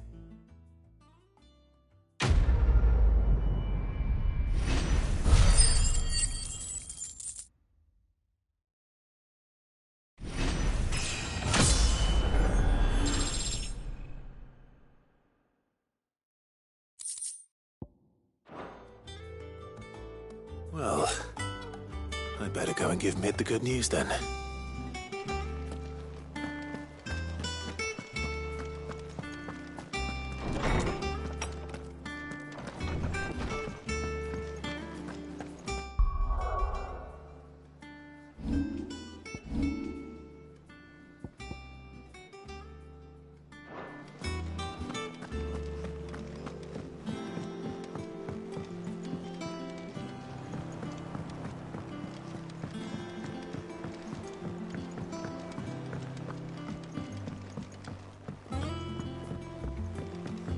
We're seeing troops amassing at every border crossing.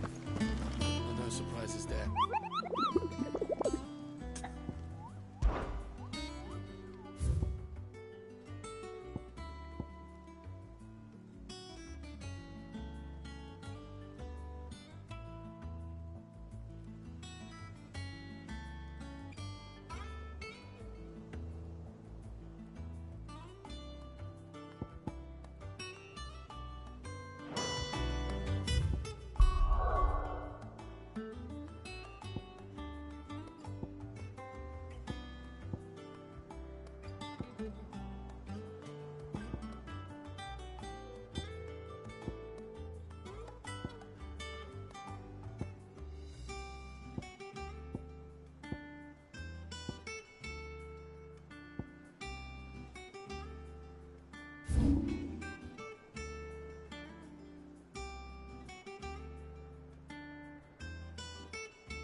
Think Mid might need some help.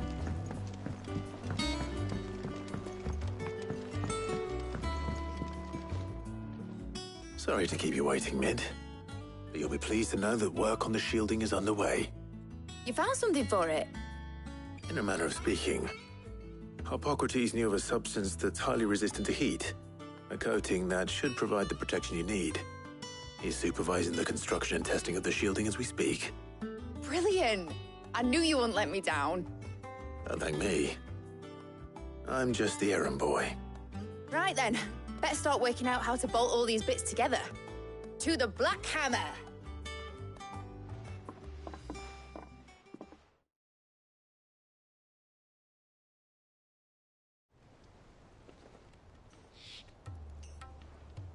You know, when I got into the smithing game, I thought I'd be making swords and shields, not thermal bleeding didgeridoo-dahs.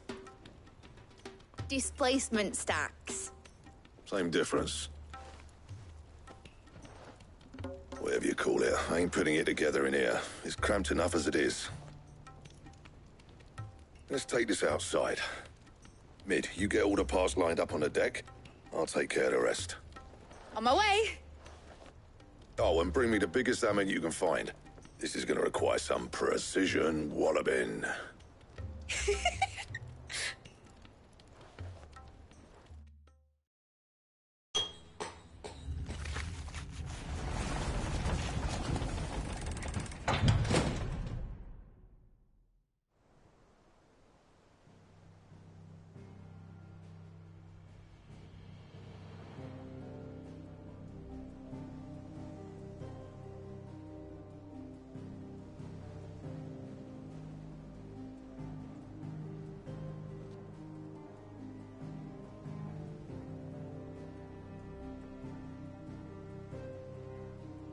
It's finished! It's finally finished!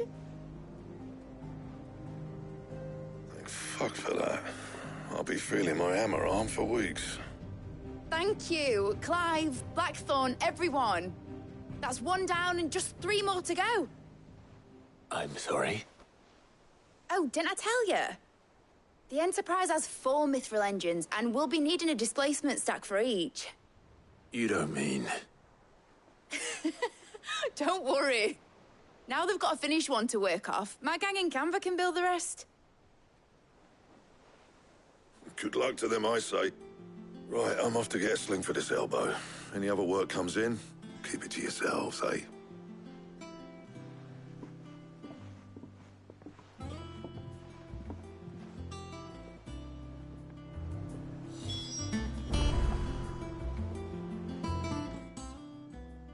What's the matter? Nothing. Just daydreaming. Thinking about the Enterprise sailing off over the horizon to shores unknown. Searching for a land untouched by the Blight. Just like me and my dad planned. So if the worst came to the worst and every scrap of soil in the Twins turned black, we might still have a chance. That's what she was meant to be. You see, one last chance just in case we needed it. But now she's so close to being finished, I've realized I don't want her to be that. I don't want her to be just a lifeboat for us to cling to if things get desperate. I want people to sail aboard her by choice, not from the lack of it. In a world where we're not just trying to survive, but where we can actually live. I'm working on that. And I'll do everything I can to get you what you want. Don't you always? All right. My mind's made up. As soon as the Enterprise is fit to sail, I'm putting her under your command. Sod our plans, I'm trusting in yours. Are you sure about this? Something tells me it's what my dad would have wanted. He'd be proud of you. You were gonna visit his grave, weren't you? I was. And you can come too now that your little project is finished. Right. There's just one thing I need to finish up first. Won't be a mo. All right. I'll let Otto know you're coming. Meet us in the mess when you're ready. Aye, aye, Captain.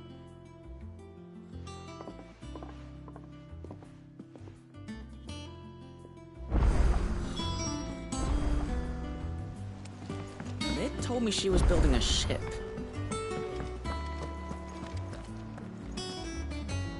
All right, Clive. Asterix. We'd finished sending half the hideaway traipsing across the twins, has she? I swear, that girl'd do anything to put off visiting her old dad's grave. No excuses now, though, eh? Not quite. She said there was one final thing she had to take care of. I'm sure she'll be finished soon enough. She said that? In those words? She did, yes. Clive? Were you born yesterday or something? There is no thing. She'll probably be halfway to Canva by now. Mid. I might still be able to catch her.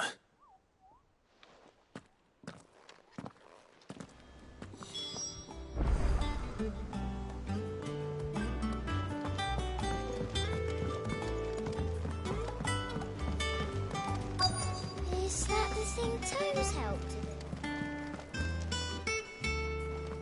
Obelith, have you seen Mid? Yep. In a boat, going that way. Then I'm too late. Oh, you in a hurry and all, are you? Oh, I offered to take her across, but she wouldn't wait. Just paid for a dinghy and rowed off. Oars going like the clappers. Got some life in her, ain't she? But anyway, I was on my way up to see you, as it happens. Got a letter for you. Urgent, by the sound of it.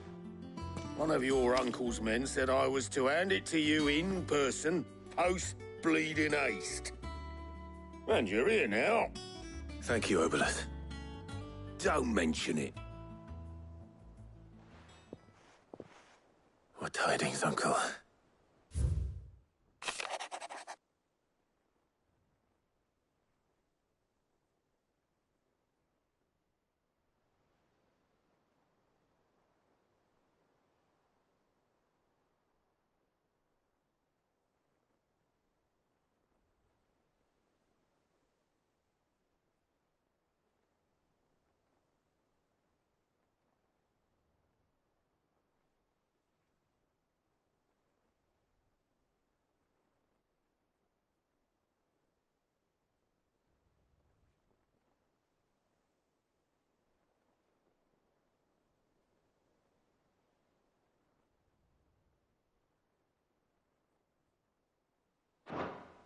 Trouble in Canva. Well, I'll need someone to keep an eye on Mid.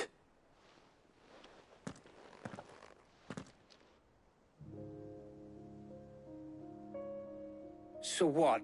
Mid got us to do all the dirty work and then just sailed off into the sunset? It, seems that way. Well, nothing we can do about it now. But next time you plan on visiting Sid, you might want to tie her to something before you suggest it.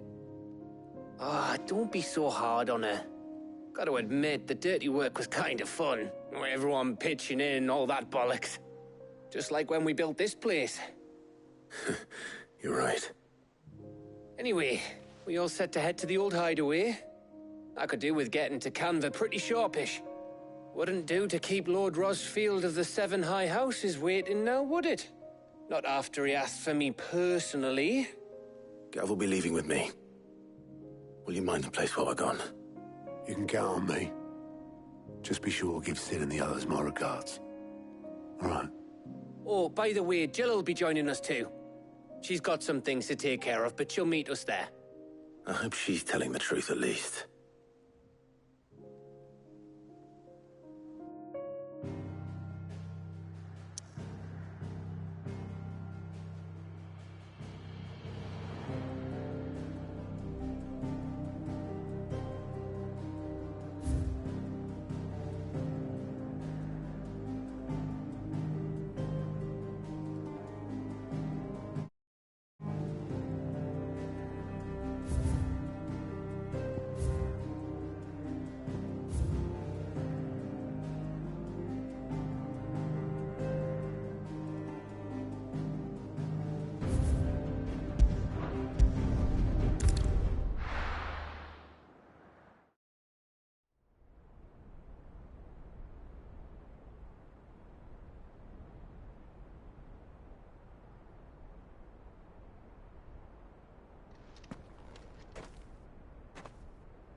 Well, Sid,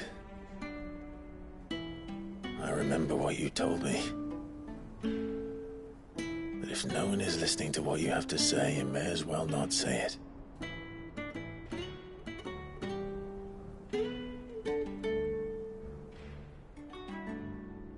But I will say this, old friend. Hugo Cooker is gone. His shadow looms over us no longer. It's a pity the Phoenix can't be in two places at once.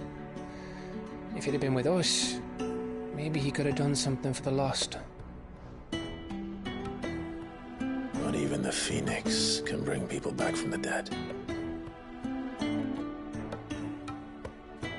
Life has a beginning and an end.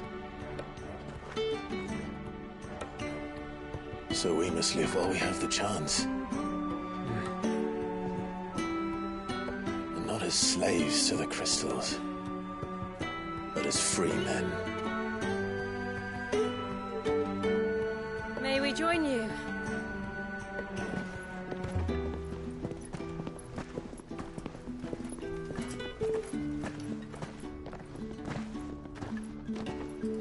Lady Karen, what a pleasant surprise.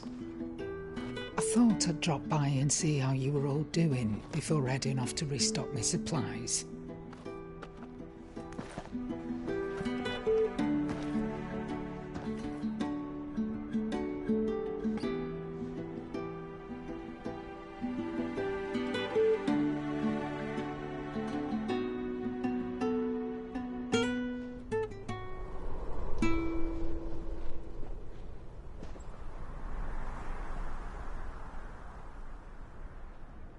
It wasn't the most scenic view back then, but it were never as bad as this.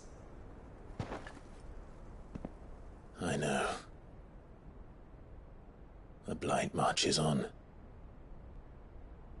And soon, there'll be no escaping sights like these.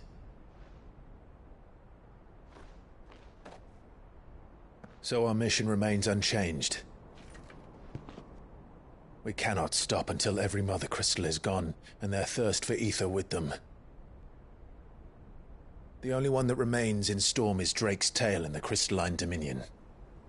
Our next target. We're going to Twinside. It's the capital of the Empire these days. I wouldn't like to think how tightly guarded they've got the place. Not that that'll stop you, but we do well to scout it out before you go charging in. We would indeed. If you're off to the Dominion, you can take this great lump with you. Goods. Oh, I am sorry. Have you forgotten you're the most wanted man in the Twins? I thought you might like to disguise yourselves as the attendants of a travelling trader, assuming you've no better ideas. You wanted to buy yourself some tools, didn't you? Well, now's your chance. You're letting me go? With them? Oh, thanks, Nan! Stop that! You'll break me bones, you great galoot!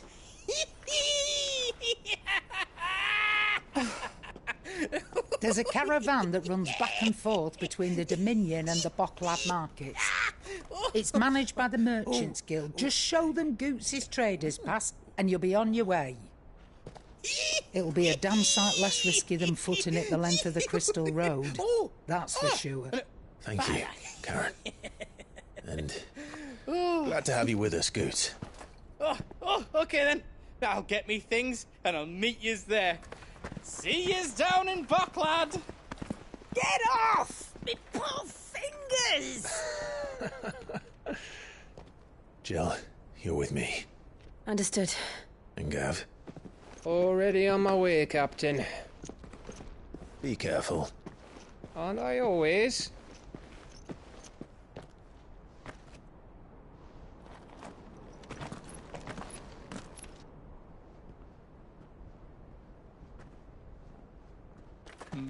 Do you see that, Sid? Your protégé's making a proper little outlaw of himself.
How are you feeling? Better. Thanks to Talia. I'm glad to hear it. And Torgal helped too. Thingy boy.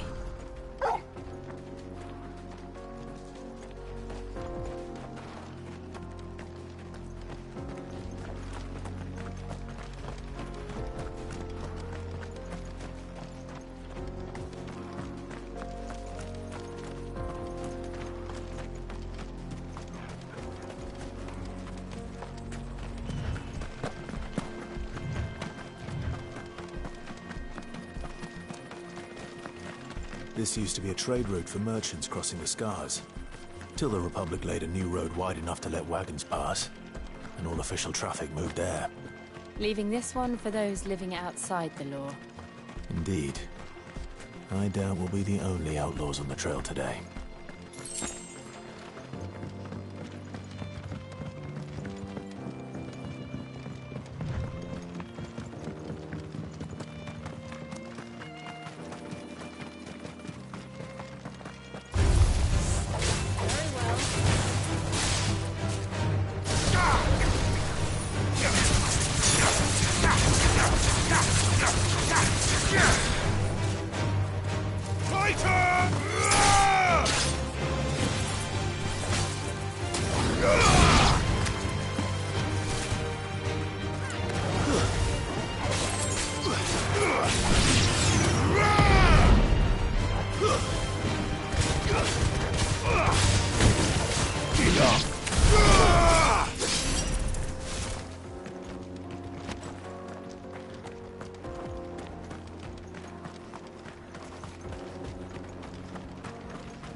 So what do you think? That we'd be lucky to make it out alive. Really? It's as bad as that? Oh, aye. There's trouble up ahead. And too much of it for us to handle. I take it there's danger on the road. Oh, what about this fearsome-looking fellow? You think he'd be equal to the task? Oh, no doubt. Assuming he's willing to hear us out. Well met, friend. My brother and I have been tasked with finding a merchant's missing cart. You seen it by any chance? How does a merchant misplace his cart? Oh, the man's a coward. When he thought goblins might come a-snarling, he ran, leaving his livelihood abandoned in the pass. He sent the two of us to fetch it, but it's gone. Now, I'm not much of a thinker, but I know the work of thieves when I see it. My brother's right on all accounts. And by my estimation, the bastards are lying in wait just down the road. We may have seen our share of action, true, but we've not got the skill in arms to boldly brave an ambush. You, however, have the look of a man who needn't fear a band of backwater ruffians. What do you say? Will you help us out? Chances are they'll come for you either way. But if you promise to lend us a hand, at least you'll pocket a reward for your troubles. Well, if I'm going to have to deal with them anyway. You've clearly got a fine head on those broad shoulders. We're lucky you came along. Now, hoping to make a heavy purse in Boklad, our merchant friend loaded his cart with as much as it would carry. Reckon he won't be forking over the rest of our fee if we don't find those goods. So, while you're seeing to those bandits, you keep your eyes open. All right. Just don't expect me to drag the cart out of there myself. No. You can leave the cart to us. You just put an end to those bandits and point us in the right direction. You do that, we'll take care of the rest.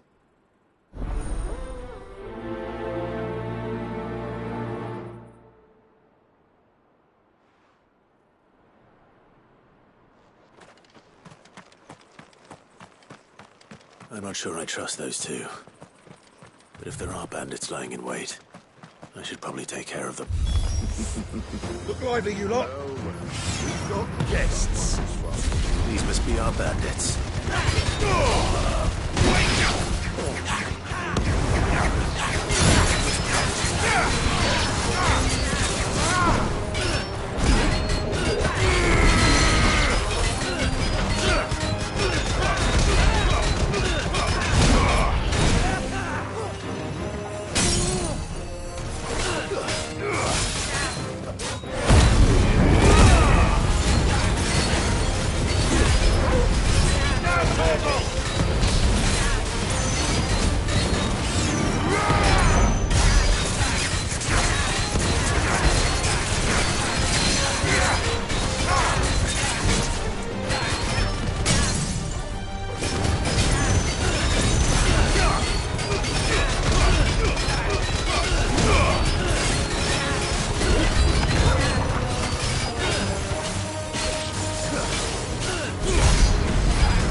That's them dealt with. Now, where's that cart?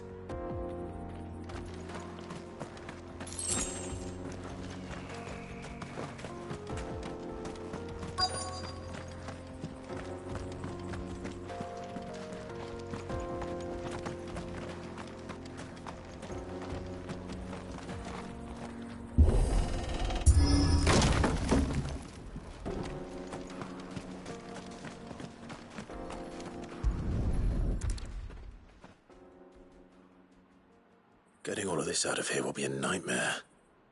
Seems we've found ourselves the right man for the job, wouldn't you say? Found the cart and didn't leave a single bastard breathing. Our merchant friend will be delighted. And how exactly will he be getting his goods out of here? You leave that to us. After all, it'd be wrong to make such a fine warrior haul cabbages to market. You've done your part. And that's all you need to worry about. Here.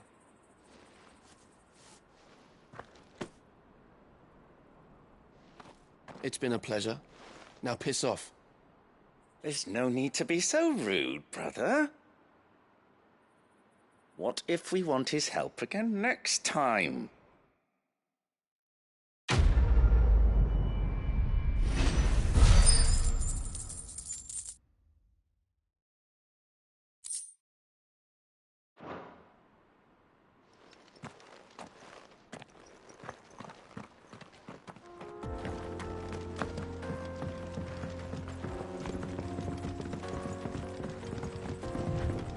I see the Dalmex lag behind Rosaria when it comes to bridge building. The fallen ruin should hold, at least. The path continues on the other side.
So this is Zemeckis. The land of the gods. It's even more impressive than I imagined. I remember being captivated by the story as a child. Long, long ago, man was overcome by avarice and challenged the gods in a bid to win their power. The final battle took place here, at these falls. Or so the legend goes. If anyone ever manages to plumb those depths, perhaps we'll learn if there's any truth to the tale. That the gods emerged victorious and punished man for his defiance by visiting upon him 2 curses. Dominance in bearers. To tell the truth, I always thought it strange that the dominant and their icons were deemed a curse. Back home, the dominant inherited the throne. They were admired and exalted, not spurned. Whenever I got to that part of the story, I always assumed there must be something I'd misunderstood. You had a lot of storybooks, didn't you? In your room, I mean. When we were young. The old legends were always my favorites. Epic battles between gods and men. Father encouraged me to read as much as I could. He thought it good for my education. You really were a boy like any other, weren't you?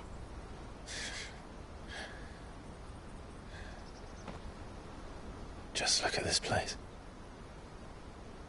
It's enough to make you believe the legends are true. I know.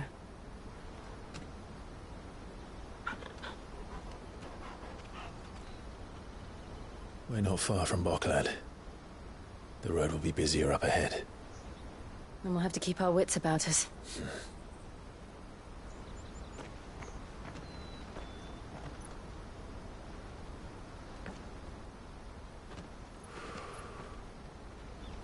Clive? Something wrong? Nothing. It's nothing.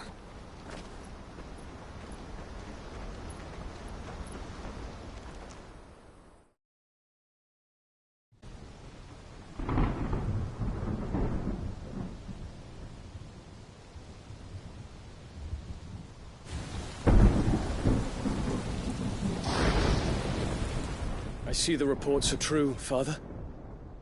You have surrendered the throne to Olivier. I have.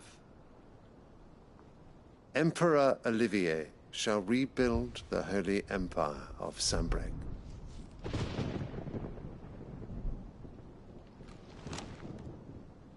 How is he to rule an empire? He is but a boy. I shall advise him until he comes of age. Father, please. Or for as long as I am able. The empire we seek to build needs young blood to rule it, and I can think of none better suited to the task.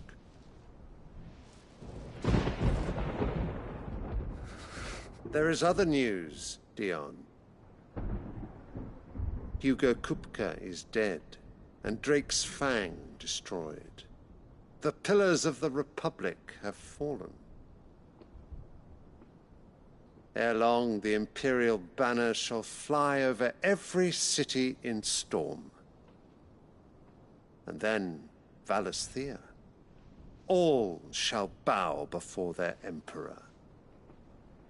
Father, these are the words of a tyrant. They are the words of a god.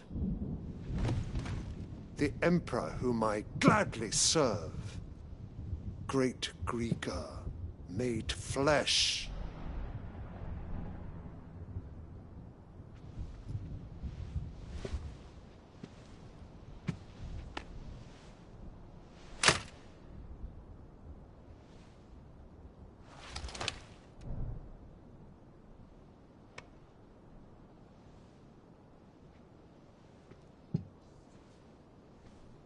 Return to your camp, Dion, and ready your forces.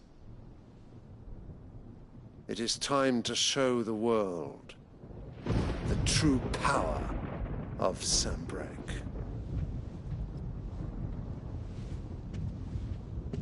Father. I find you much changed. Is this truly the path you wish to tread? Or are these the ambitions of another? Of Ultima, perhaps? What nonsense is this? I speak my mind, and my mind only. Though I do owe Annabella thanks for reminding me of certain truths regarding the nature of nations, of rulers, and of the divine. You trust the words of this traitress? She betrayed her country. She slew her husband. You have ever been an invaluable servant to Sambrek, Prince Dion. I trust you will continue to serve your Emperor in the wars to come. The canker! Silence! Insolent wretch! You will bend the knee. All else is heresy. Sire, forgive me. This audience is over. Come, your Radiance. The Rowena Syndicate awaits your pleasure. Oh, not another meeting with silly old men. They're so boring. I'm hungry, Father. Can't we have luncheon instead?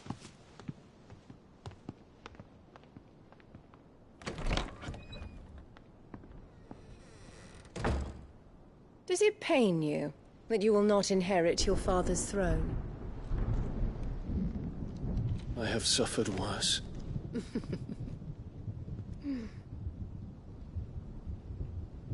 Count your blessings, Dion.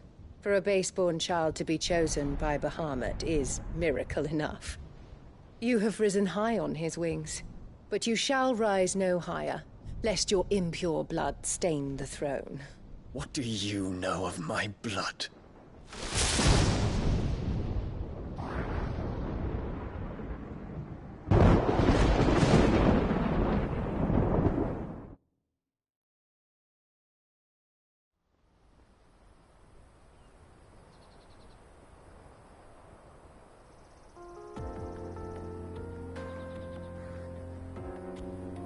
The Boklab markets are to the north. We just need to hug the coast.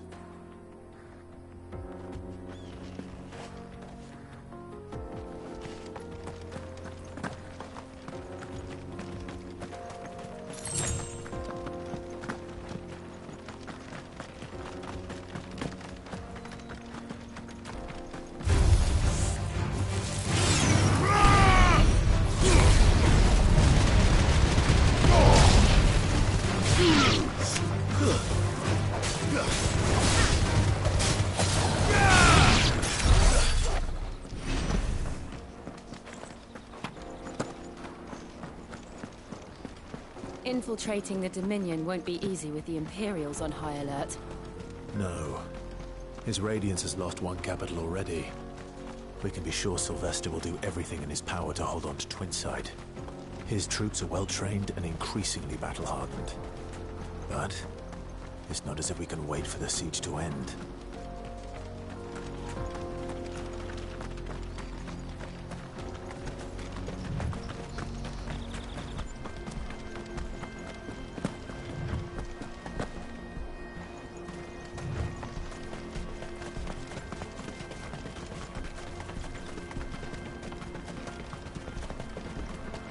They've closed the road to Randalar. If the siege breaks, they'll need more than this to stop the Imperial legions marching on the capital.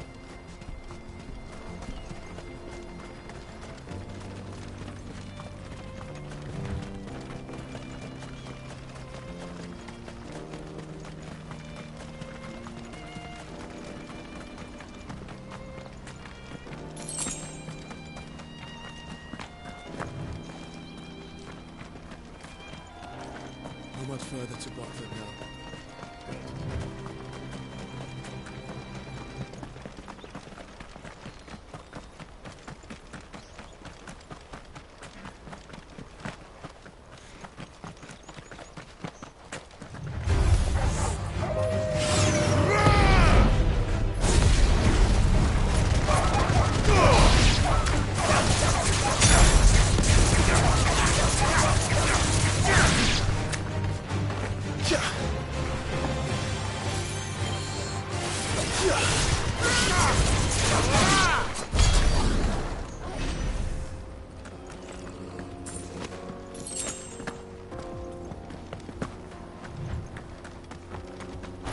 More refugees.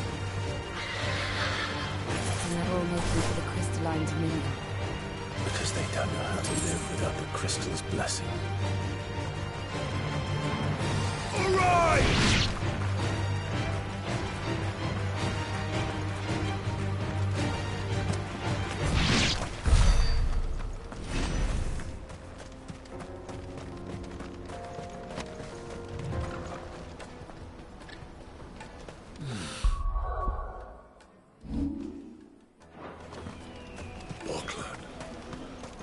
There are no crystals here.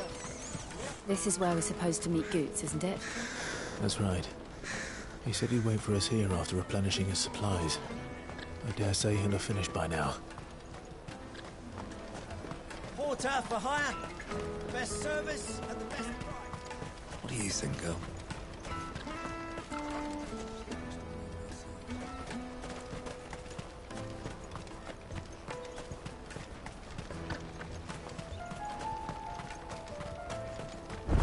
Let me carry your goods. I'm cheap.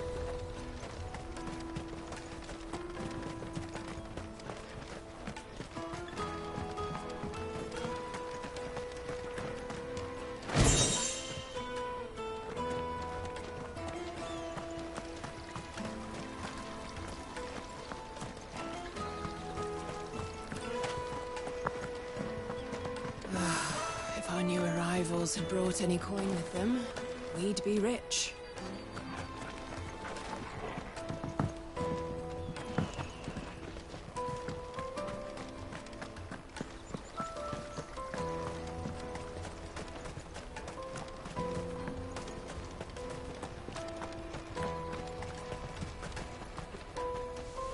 Well met.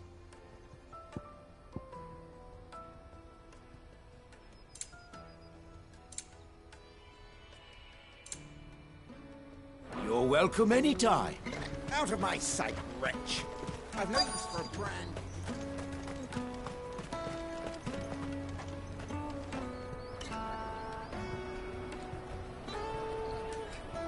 Wonders from across the water. Come one, come all. Feast your eyes. Good sir, can I interest you in...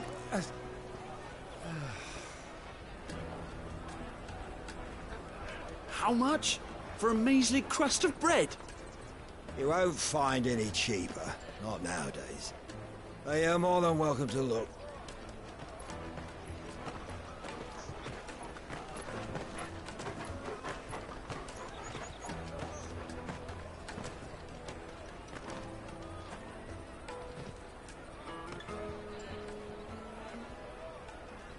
The Empire's unlawful and illegitimate occupation of the crystalline dominion is still in effect.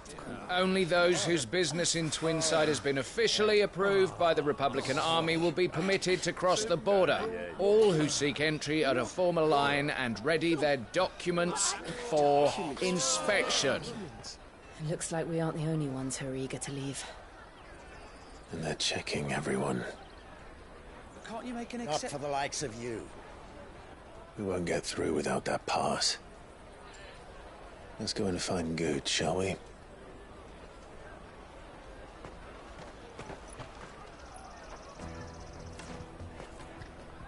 He must be around here somewhere.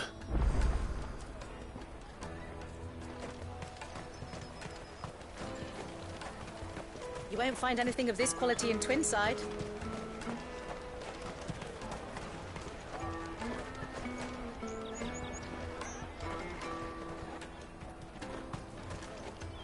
Juicy pears!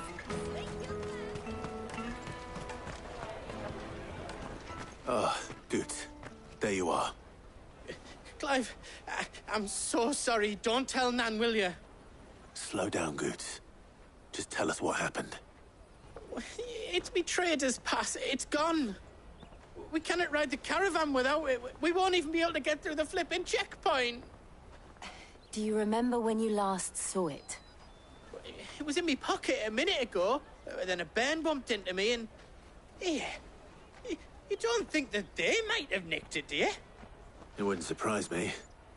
A busy market like this is prime territory for pickpockets. So, to get the pass back, we need to find this child.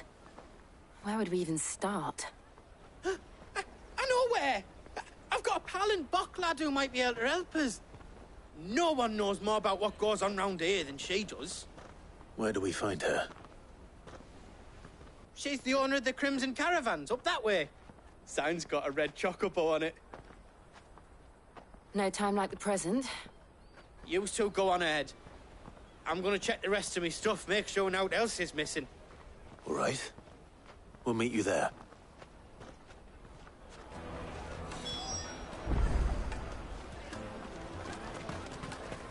Let's keep an eye out for this red chocobo, then.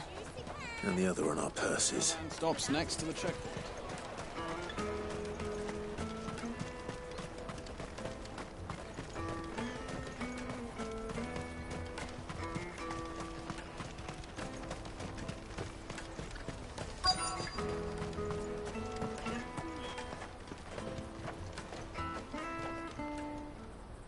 Looking to hire a coach? It's 10 million for a two-birder to the Crystalline Dominion. Take it or leave it. Oh, we're not here for that. Then I bid you good day. Oh, wait!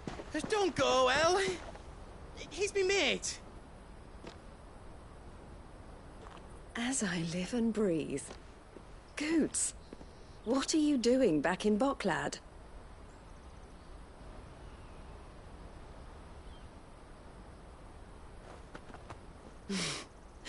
I gather Lady Karen didn't send you.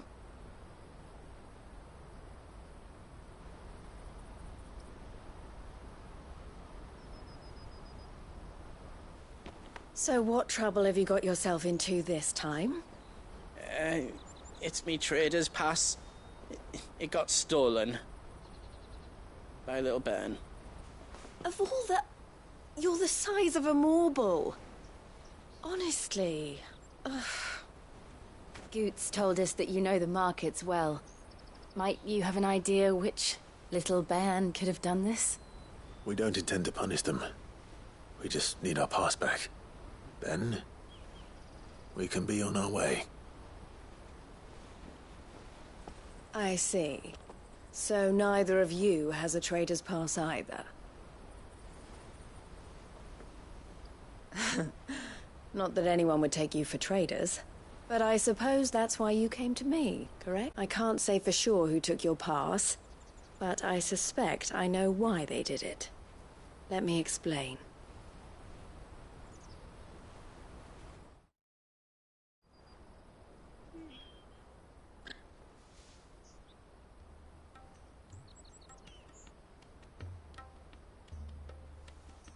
Ever since the Fist marched on the Dominion, the Republic has been clamping down on any commerce that might aid the Empire more than it does us.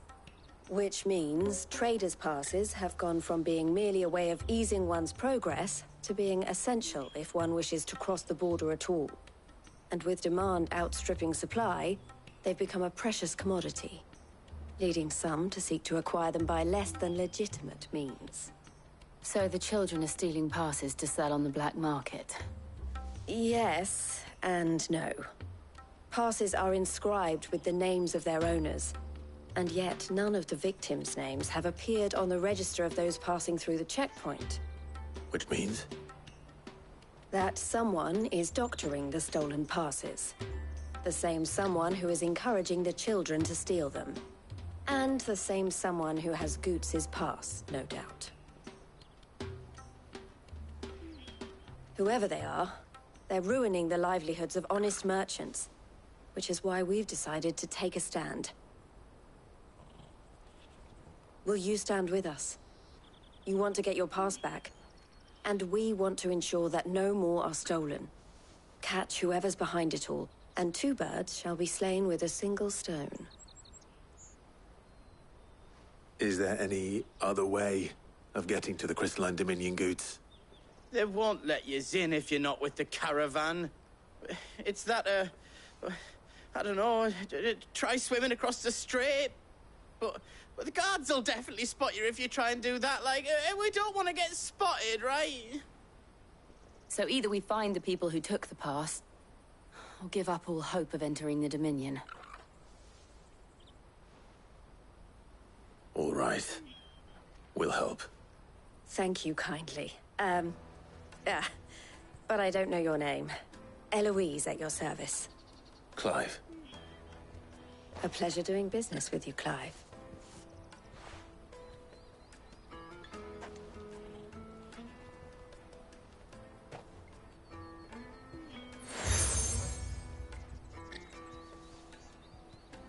The proprietor of the furniture makers by the coach stop is spearheading the search. Wear that, and he will know you for a friend. I suggest that you speak with him first. The furniture makers.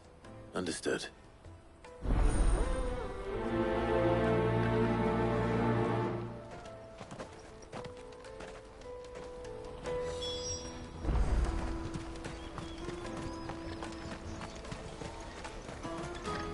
Out of my sight, wretch!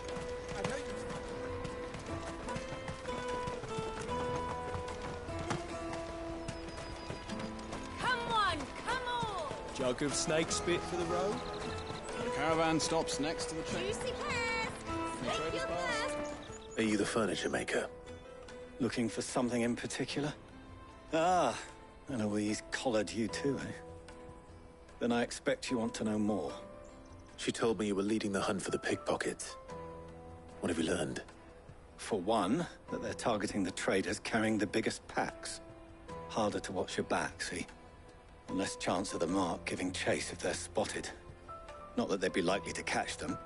Those imps know every inch of this warren like the backs of their hands. Their eyes must have lit up when they saw Goots. The fishmonger round by the gate's been trying to track down the children involved. You should go and have a word with her. Thank you. We will.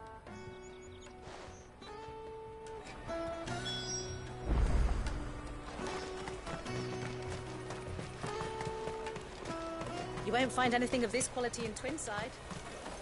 You should come with me to the Dominion. Life will be different there. Fish for sale! Fresh sorted and smoked! Can I interest you? Ah, sorry. Message from Eloise, is it? She's asked me to help her. To help you find the pickpockets. Is that so? Suppose I better tell you what I know, then. For one, this isn't a family operation. All the traders say the children who stole their passes were dirty, dressed in rags. Street urchins, by the sound of it. We get a lot around here. Orphans from the wars. A few, perhaps. You saw the refugees gathered by the entranceway? They're all looking for a new start in the Dominion and beyond. Some of them take it as an opportunity to rid themselves of unwanted baggage. The shame of it. Whoever's behind this would have to have made themselves known to the children at some point. And so should we. You should start with the children around here, then. I doubt they're the ones involved, but they might have heard something. It's worth a try. All right, then. Questioning children. How hard can that be? To the Dominion. Life will be different. You won't find anything of this quality in Twinside.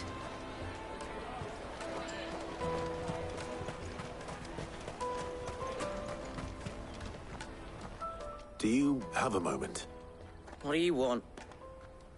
What I want is to know who's asking children like you to pick pockets. I don't know. Nobody's asked me. What's picking pockets? Do you get paid for it? No, you get in trouble for it. So if they come calling, you know what to tell them.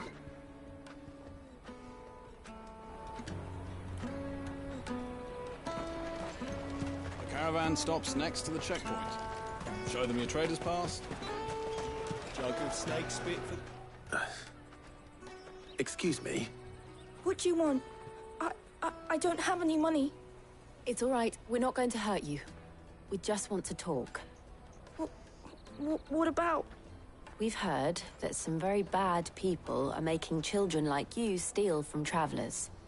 We need to know who's behind it so we can stop them. I don't know much about it, really. But my friend, Honza, he said he got a job doing something dangerous. Sounds promising. We need to find him and ask. Do you know where your friend might be? He's usually by the tents outside town. Thank you. You've been very helpful.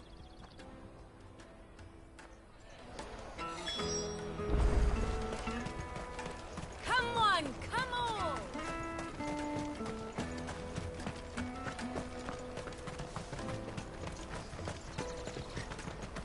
Let me carry your goods. I'm cheap.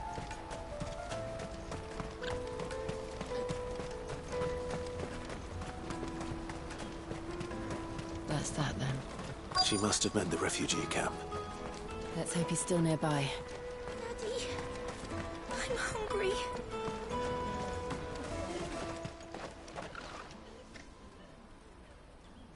That big fat donkey was easy pickings. He wouldn't have noticed if we'd robbed his boots off him. Yeah. Wish we hadn't handed over the pass, though. Could use one of those things to get out of this dump. Chance would be a fine thing. The moment they found out, they'd string us up by our guts. Would they now? Perhaps you'd like to introduce us to these charming characters. Shit, we're in trouble now. What do we do? You two get caught if you want. I'm off. Hunter, where are you going? So that was Hunter, eh? Jill, you watch these two. I'm going after him. All right.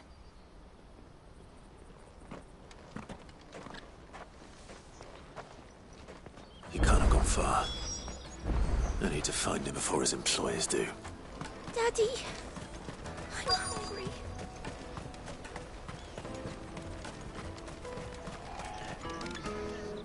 Did you see a boy run past? He stole something from a friend of mine.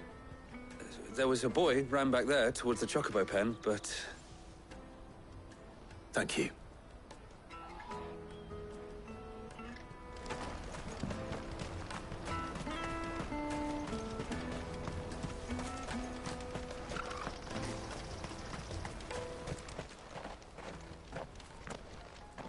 Oh, shit. I'm cornered. It's all right, Hunter. I'm not going to hurt you. I just want to ask you some questions. Fine. Not like I've got a choice. I'm looking for the people who are making you steal for them. Who are they? Call themselves the Carstones. They said they'd give me a good gill if I did what they told me. I knew they were bad, but bread doesn't come for free. Didn't come at all half the time, before I started buzzing for them. You know, if I didn't do it, they'd just pick on someone else. Someone they could push around easier. Hunter. You found him then? Jill. Where are the other two? Eloise is watching over them. She sent Goots and I to look for you. You're... him! I haven't got your pass anymore, if that's what you're after. I gave it to the Carstones. Whatever you do to me, I can't get it back. Not that I go against them anyway. If it weren't for their gill, me and my mates would have starved.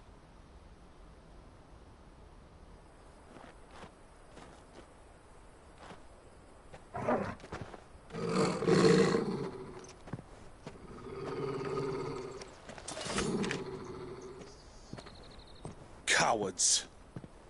You will not force another child to do your bidding. Wait, we're not... Don't hurt him.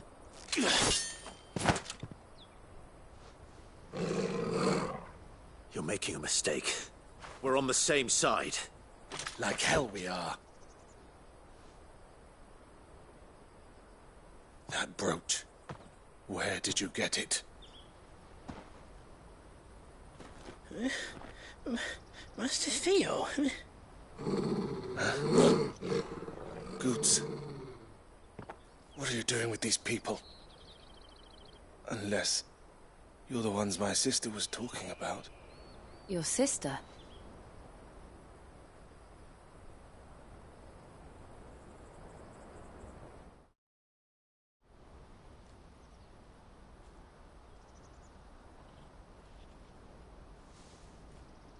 Eloise didn't tell us she had a brother. And why would she? I'm just her back and a blade. Theodore, at your service. Sorry about before. Theodore, what do you know of the Cast Stones? Vultures who have made Boklad their hunting ground. They prey on the desperate, stealing from those with gil and bullying those without it into joining their flock. I'd been looking into their activities in hope of sparing the refugees any further hardship. But it seems they've already stooped even lower than I'd feared. Hans is a good lad. Don't blame him for what they've made him do. If he and his friends hadn't agreed to work for the stones, some other poor souls would have. On pain of death, most likely. Clive, was it?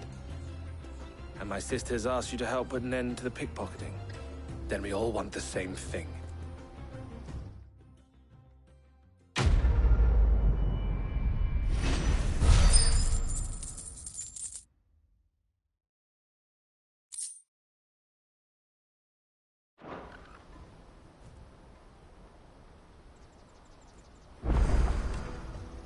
Oh, I'm sorry. Where is it? So, what's the plan? What else? We find the cast stones, and we crush them. You get your trader's pass back, and I make Boklad a safe place again. All right then. All right then. Honza, where are they camped? Don't worry. They'll never know you told us. Couldn't if I wanted to. They always come to town to collect the passes. Meet us outside the gate. I tried following them once, but they spotted me halfway down the trail. Said they'd string me up. We'll try it this time. Which way were they going? Back down the road towards Leighton's Cleft. To Leighton's Cleft, then.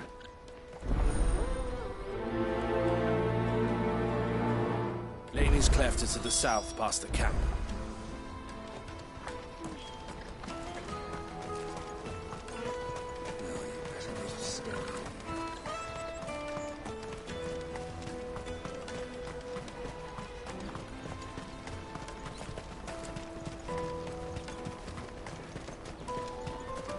There are no crystals here.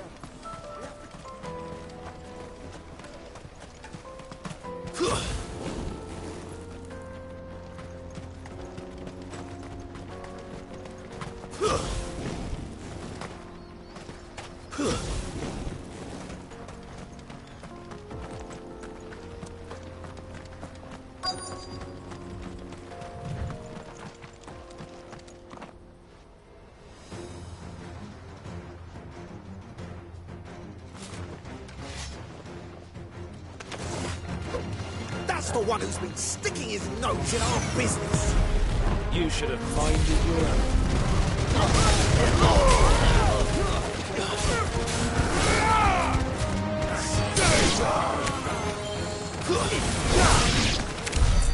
I doubt these were the ringleaders.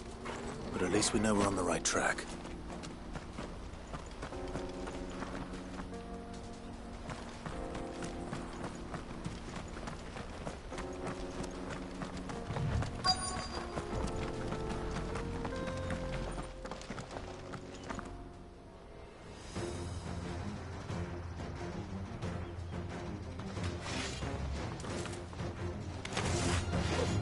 We got company! That's the lot.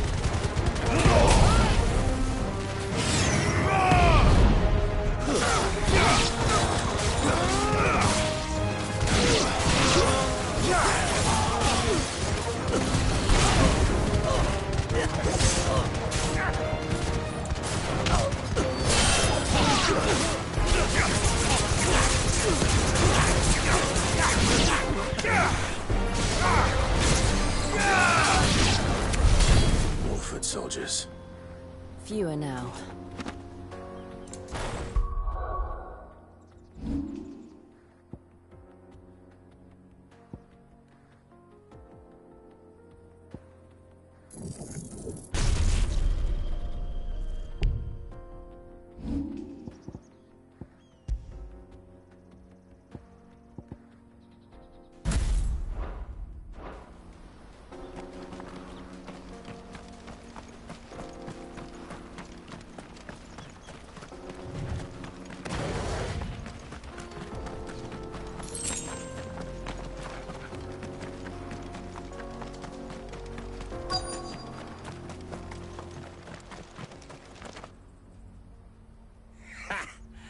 Not a bad haul today, eh? Aye. Some of our new recruits are natural-born ne'er-do-wells. Especially the little ones. That Hans has got nimble fingers, all right. It'll be a shame when they chop them off. But till then, let's make the most of it. Scum. The leaders of the cast stones, I take it. They don't deserve any mercy, Clive. I wasn't planning on showing them any. We're ready when you are, Theodore. Oh, I'm ready.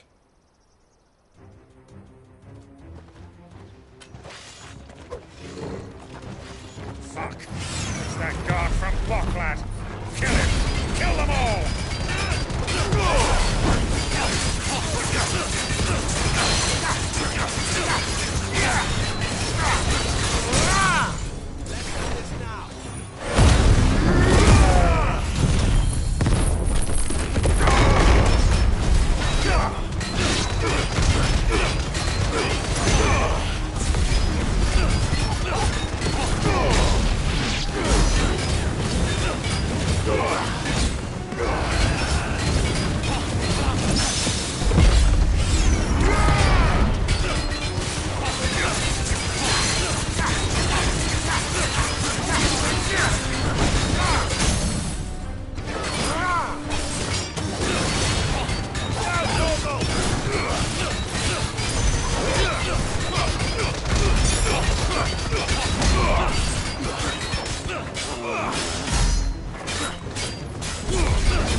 And they say crime doesn't pay. Gold chains, rings, purses. And traders' passes. Dozens of them. Have the names been changed? Not yet. I recognize some of them. No doubt Goots's is somewhere among them. Now I just need to sort through it all and return everything to the people it was taken from. We should go and give Eloise the good news. Can we leave things here in your hands, Theodore? Of course.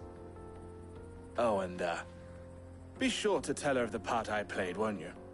We'll be glad to.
Daddy, I'm hungry. That's that then.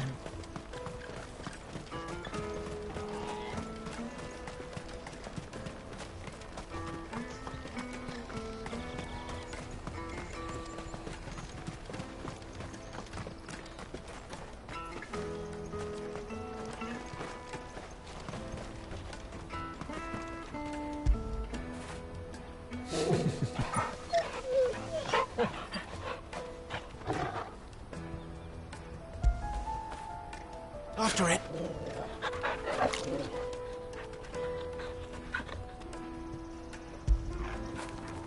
You all right, boy?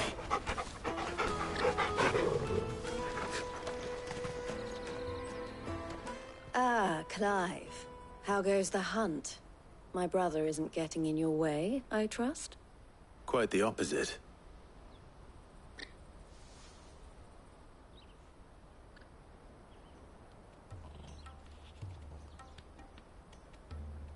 So it was the cast stones who were behind it all. Theo told me he'd been on their trail. And their demise solves 3 problems at a stroke. That of the pickpockets, the bandits pulling their strings, and the passes they were stealing. I only hope yours is among the items you recovered. Only time and Theo's return will tell. Speaking of whom, welcome home, dear brother. You are too kind, Eloise. Here, Clive. Goods' pass. Ask him to keep a closer eye on it from now on, would you? I will. Thank you. El, I've asked our boys to carry the rest of the goods back. Can I count on your help in sorting through it all? Of course. I'll make some space in the storeroom.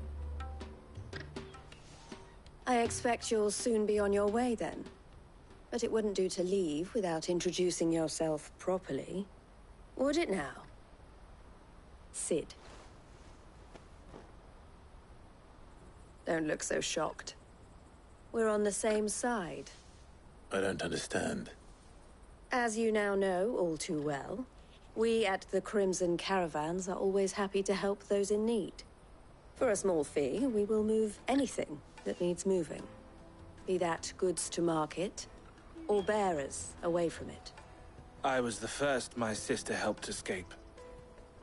If it wasn't for her, I'd have been branded as a boy. I had no idea. It just so happens that we are seeking to expand our operation. And who better to join forces with than the leader in the field? Wouldn't you agree, Theo? I would. It seems our purpose is the same in more ways than one. So what would you say to working together again? It would be our pleasure. And our honor. The honor is ours. Here, Clive. This is for you.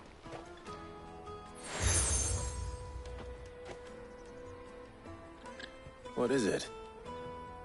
El has friends in high places, while I have associates in, lower ones.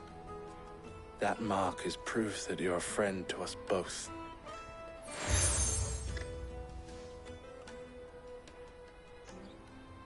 I shall bear it with pride. Well, all that remains is to wish you a safe onward journey.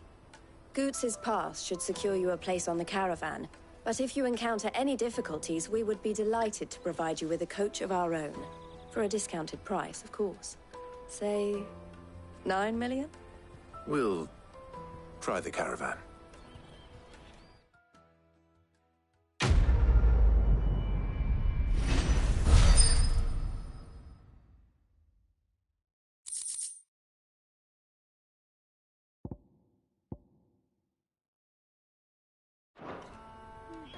Right then. Let's get this back to Goots. And then it's on to the Dominion. Out of my sight, wretch! Peaches and pears.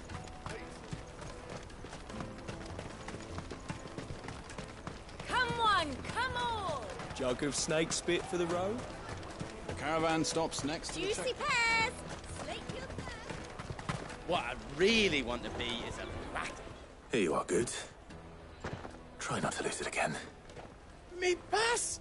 You found it! Oh, thank you so much. Nan would have killed me if I'd come back without it. I'll have to say thanks to El and Theo, too. So should you, Honza. You and your friends don't have to steal anymore. If anyone threatens you again, you know who to turn to. We do. And we already have. Mizelle's given us a job shifting the chocobo shit out the stables. It's hard work, and the pay isn't half what we got from the stones. But if we stick at it, we'll keep ourselves fit. You stick at it, then. And Goots, I'm sorry for stealing your pass. That's all right. I've got it back now. And all's well that ends well, eh? You said you're trained to be a blacksmith, right? Well, I'm gonna be your first customer. I'm gonna save up all my gil and get you to make me a massive sword. I'll do me best. Till then, eh?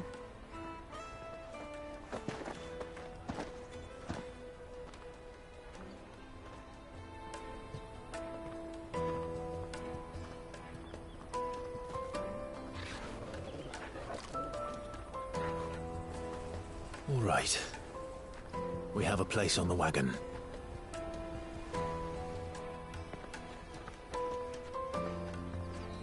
Remember, Goots, we're mercenaries. You hired us to protect you. Mercenaries. And you remember the plan? You're to ride all the way to Twinside. Jill and I will go with you as far as the outskirts, then find our own way in. I'll buy that stuff I need. Right. And we'll scout out the Imperial's defenses. There's a square with a big bell tower right in the middle of town. If you get lost, or out goes wrong, we can meet up there. All right. Let's go.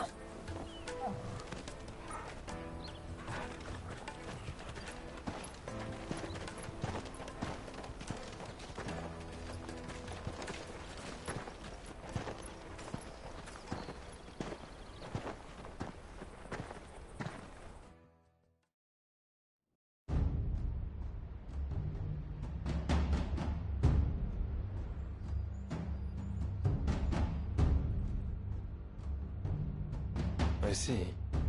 And you're quite certain your father has no knowledge of Ultima? I am. I have no difficulty believing a sinister force has come to exert an influence on Sanbreque. But be that as it may, it is yet to claim my father. For better or worse, his radiance speaks his own mind. Then the fiend works from the shadows. I confess, when first you told me of this fiend, I had my doubts. And more than a few at that. And is proof enough that evil is afoot.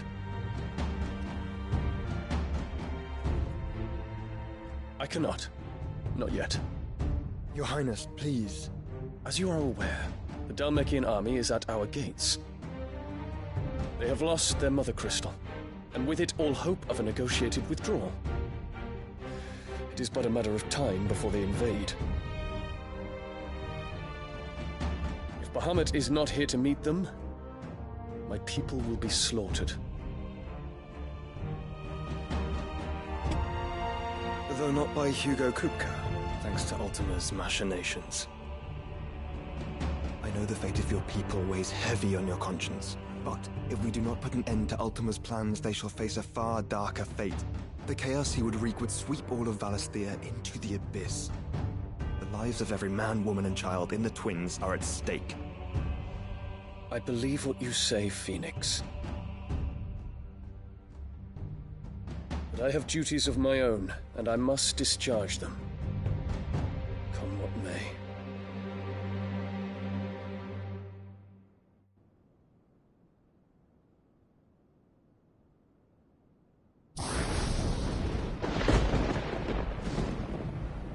What do you know of my blood?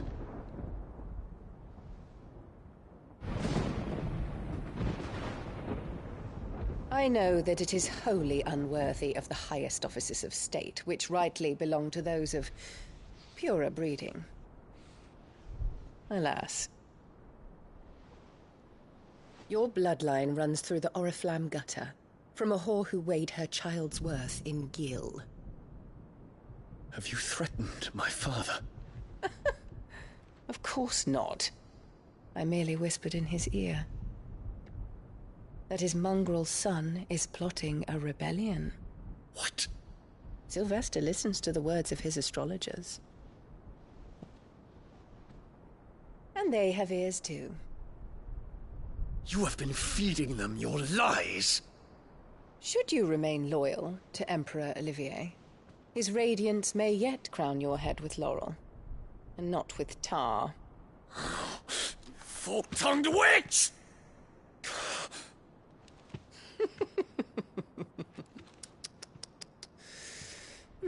In consideration of your long years of service to the Empire, I shall forgive this uncharacteristic rudeness. Now hurry and make ready, Your Imperial Highness. Emperor Olivier expects much of you, Dion. Or should I say, of Bahamut. May your fire reduce his enemies to ash, till all of Valisthea bows to its rightful ruler.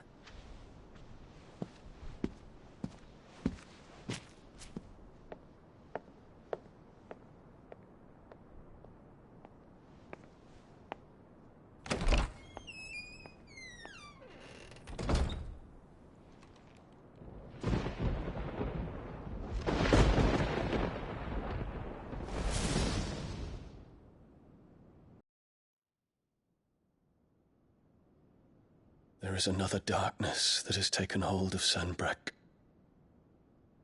And until its grip is released, the flames of war shall spread ever wider, just as Ultima wishes. Forgive me.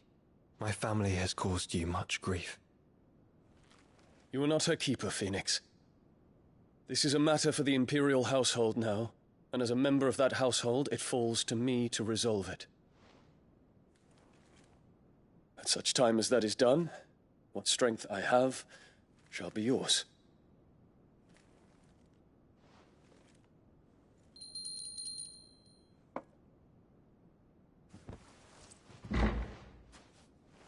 Thank you, Your Highness. Let us take to the skies together, and bring a new dawn to Valisthea. I should like nothing more.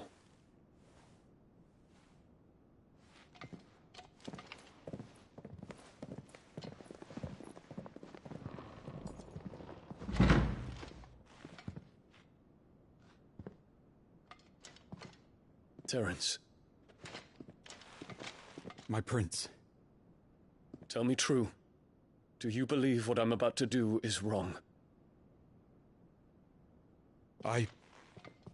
We dragoons have but one leader, Your Highness. And we shall follow him unto the very end. Thank you. And this is my decree. For their crimes against the crown, the traitorous Annabella and her usurping son shall be put to death, and the Empire restored.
One would never guess that these people stood on the brink of war. They're afraid. They turn to drink to forget their fears. Anything you want to forget?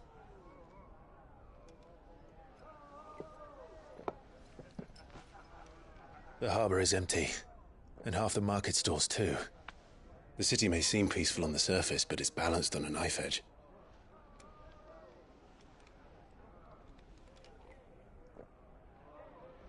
Were we to give it a nudge, it might be just the distraction we need to reach the Mother Crystal. I thought you might say that. We should send for Gav. We'll need someone to keep the fires we start from going out. And we can busy ourselves scheming until he gets here. I'll send a Stolas then.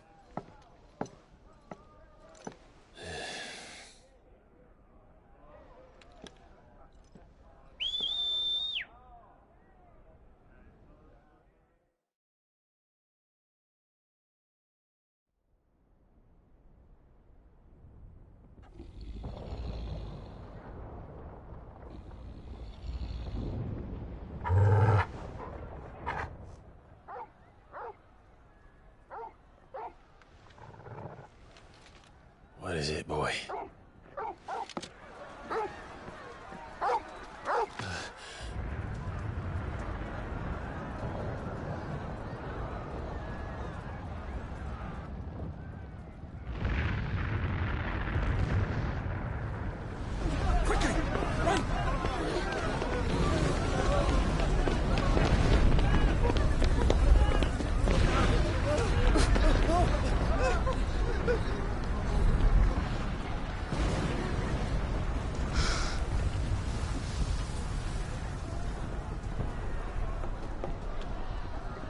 What's happening? I don't know. Torgal!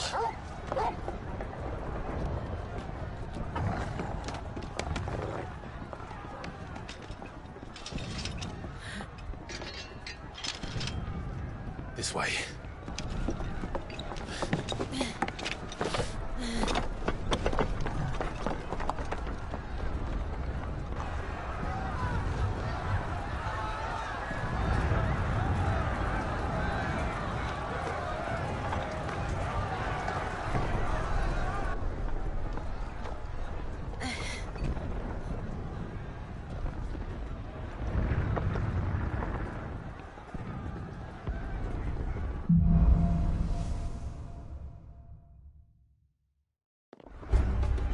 The city's on fire. I'm sure Goots is fine. He'll be making for the square. The one with the bell tower. In the middle of town, right?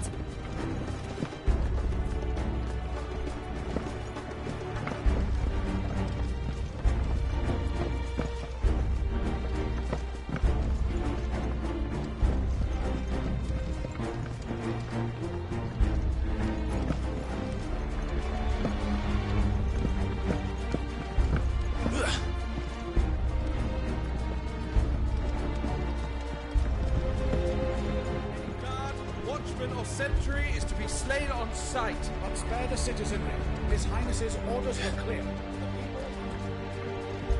Those were Imperial Dragoons.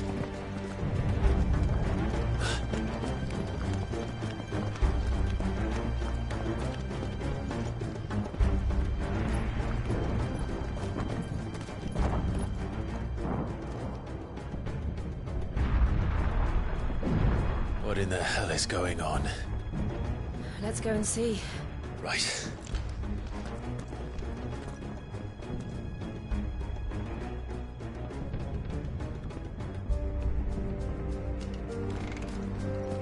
But first we find Goots.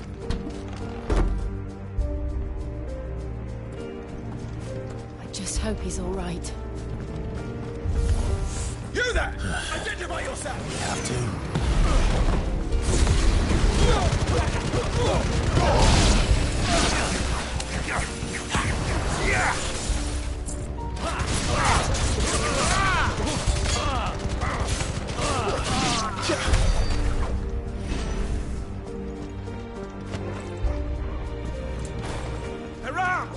Enough of you, are there? Cut them down!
Be glad to fall into a sewer.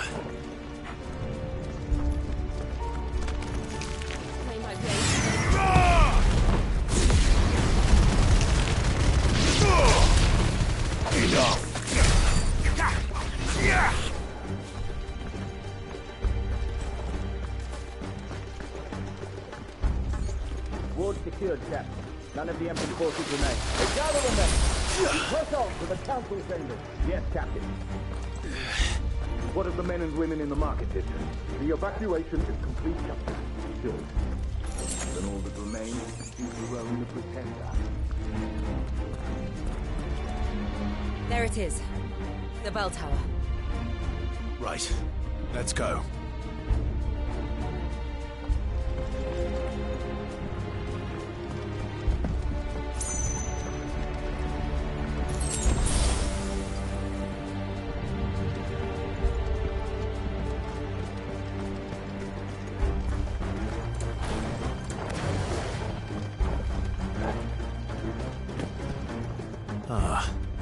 A goods lift.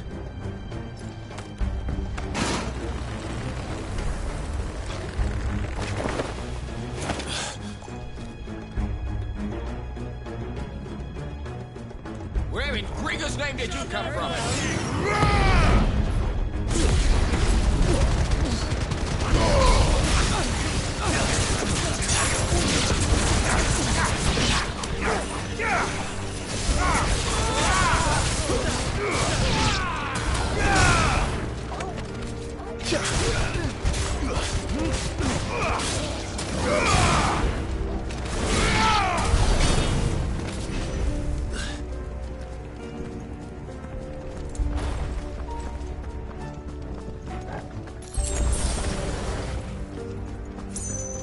Intruders! Defend the gate!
Damn it. We'll have to find a way around.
the name of His Highness!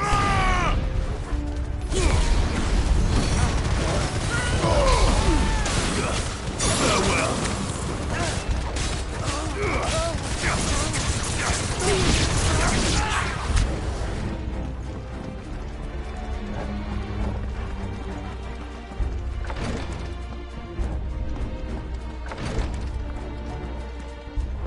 Remember, in the prince's name, none shall pass!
Enemies on the rampart! Kill them!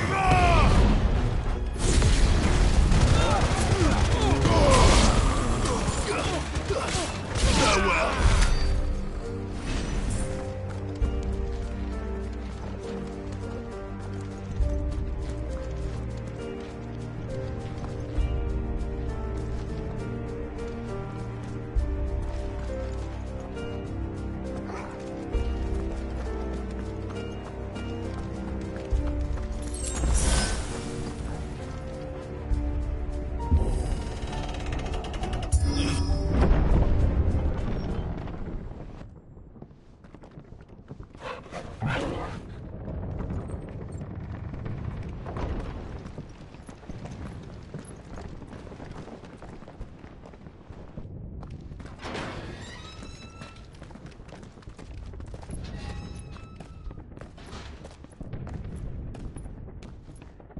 Can you see him anywhere?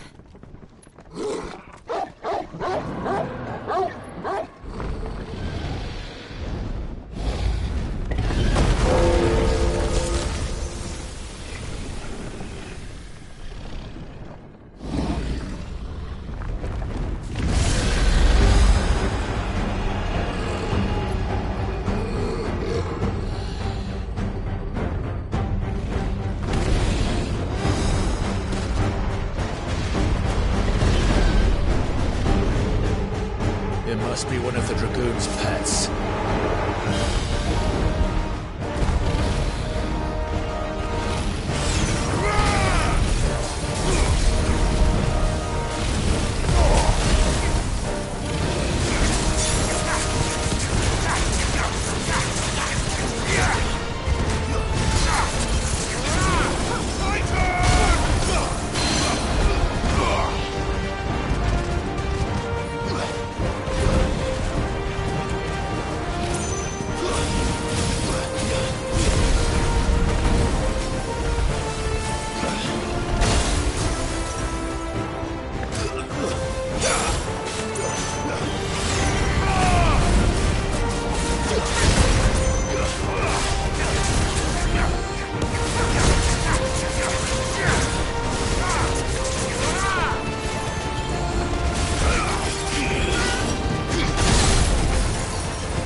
Something in store for us. Get ready to move.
Over here, Clive!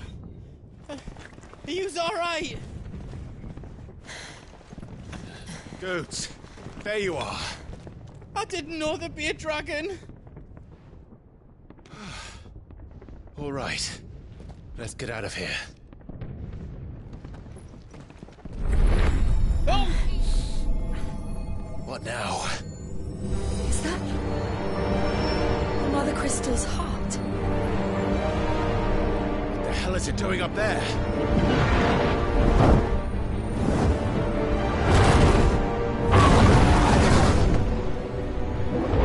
Bahamut.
Your Highness, don't do this! We must leave. Now, Your Grace. I beg of you. This is not what he wanted. Something's happened. Forgive me, Yod, but I must put a stop to this. Your Grace!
So, what do we do now, then? We destroy the heart. We might come back! As soon as the flames die down, the Imperials and the Dalmex will move in. This may be our only chance. And Bahamut has gone for now. You should get as far away as you can, Goots.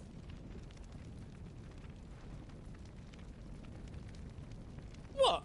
And leave you slot in the lurch? I can't do that. If you're staying, then so am I. I packed everything up before I made a run for it, so if there's out yous need, just ask. But I won't be giving it away for free. Nana'd never forgive us if I did. Thank you, Goots.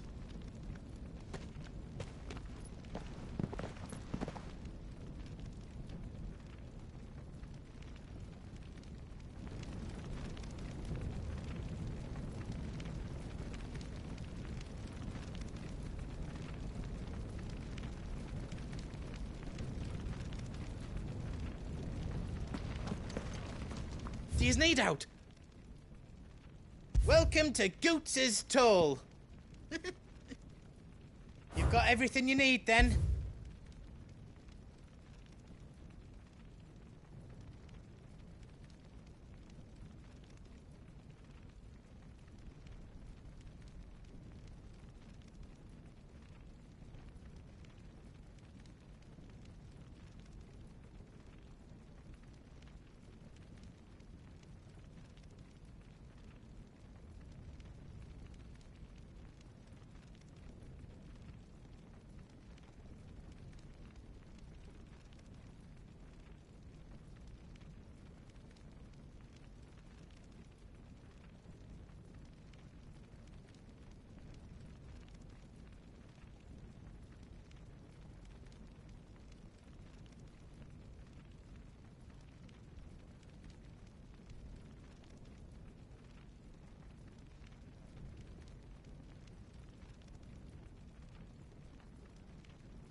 all done then, no?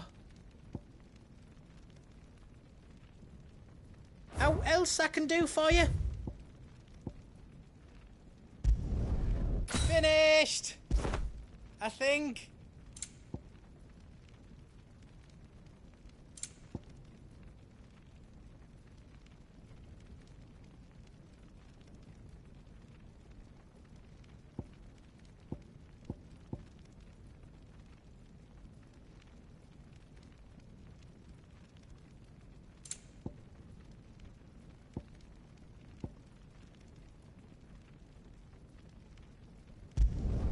I reckon I did a good job.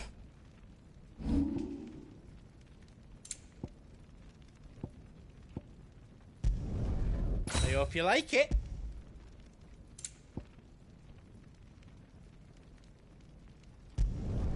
Ah, I did it.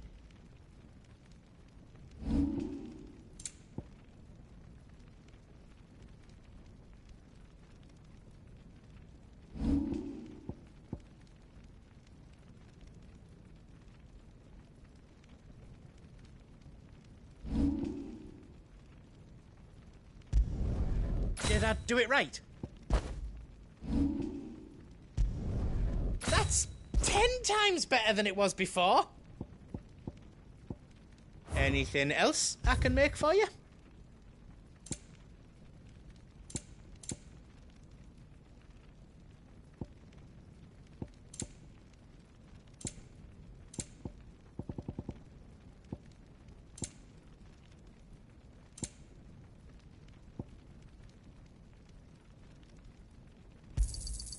Righto, here you go. Thank you.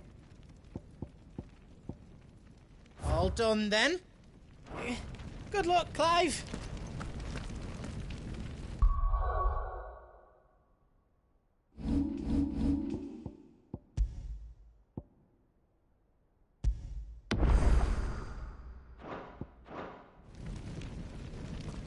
You be brave now, boy.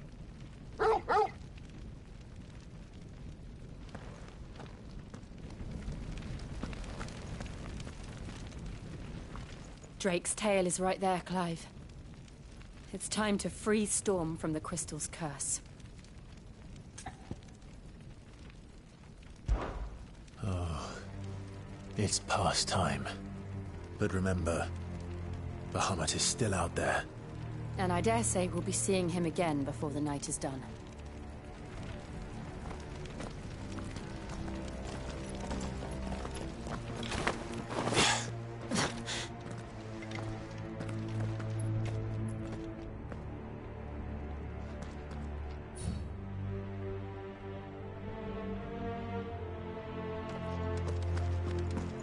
No more roads. We'll have to find our own path.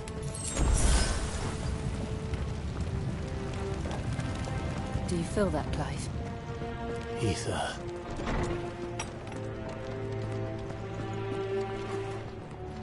Just what we need. Another flood.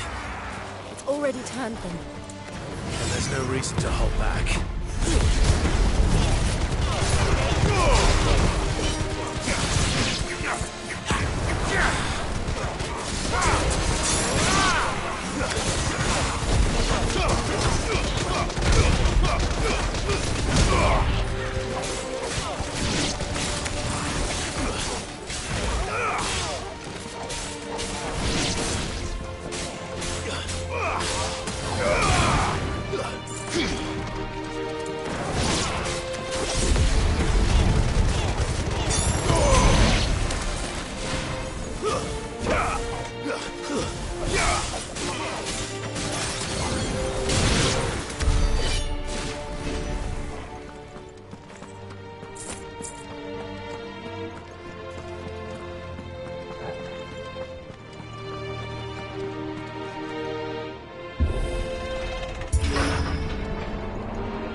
climb up.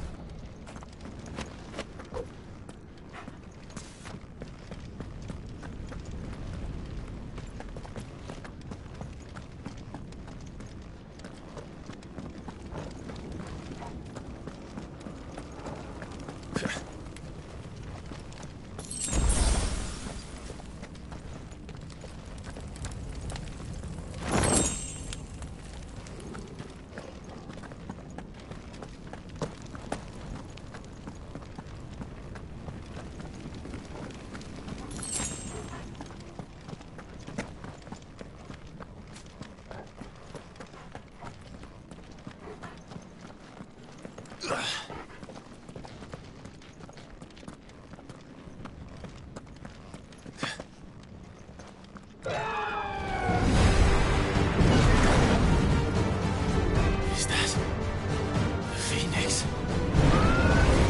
Joshua! What is he doing? Keeping the Bahamut occupied.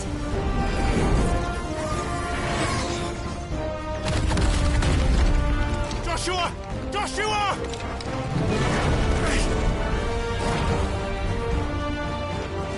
Don't, Clive. It's too dangerous. Fuck. Hold on, Joshua. I'm coming!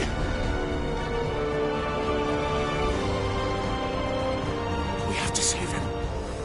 And we will. We just need to keep moving.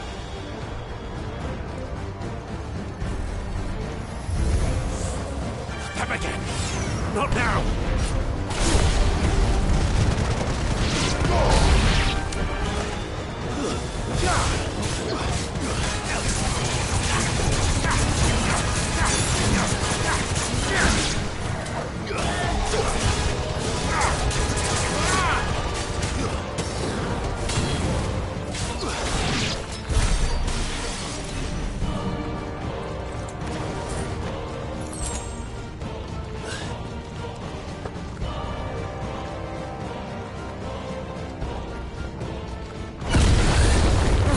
What was that?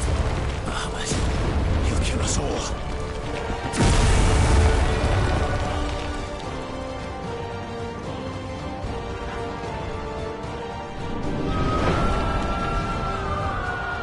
There he is. Joshua! I'm here, brother! Clive. He can't hear you. Joshua! They're heading for the heart. Then so should we.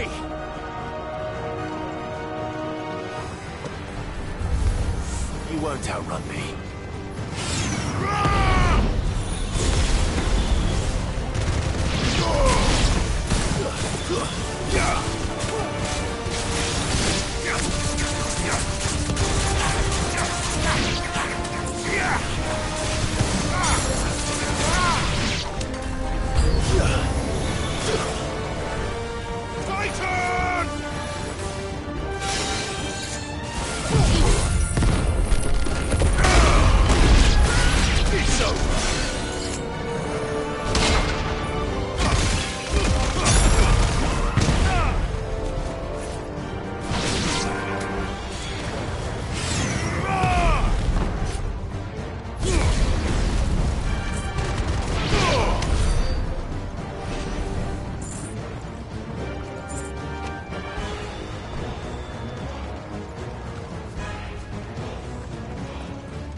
We don't have time for this!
use the council chambers. How are they still standing? I don't know.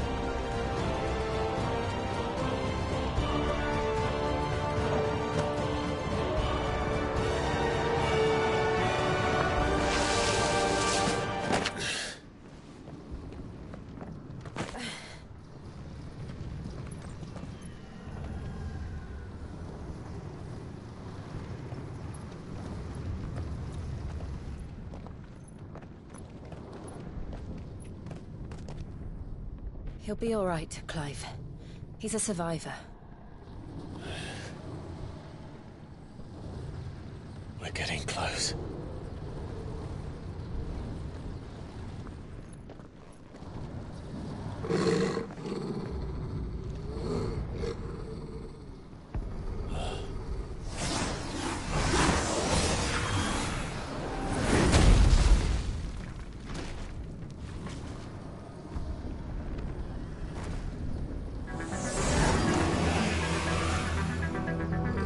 Looks like somebody doesn't want us getting any closer. I don't care what it wants. Neither do I.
These beasts... they're getting stronger. We can think about them later. Right now, there's only one thing we need to focus on. The heart.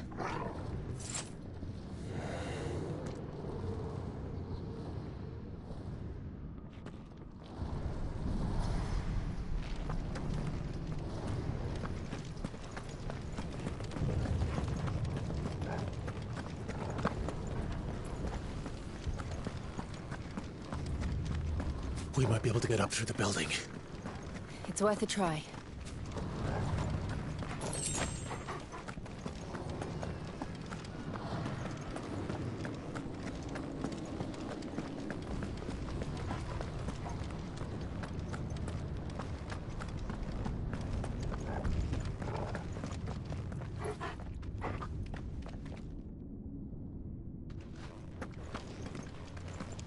Quiet.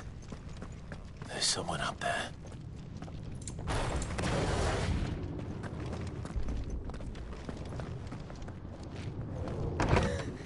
Is someone there?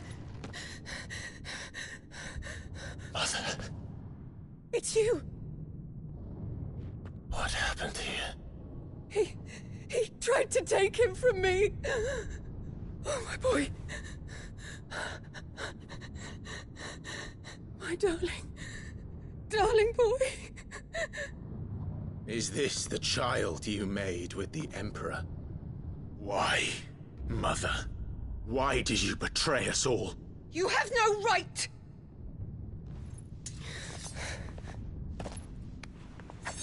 Answer him. We took you in, savage. Show some respect for those who raised you.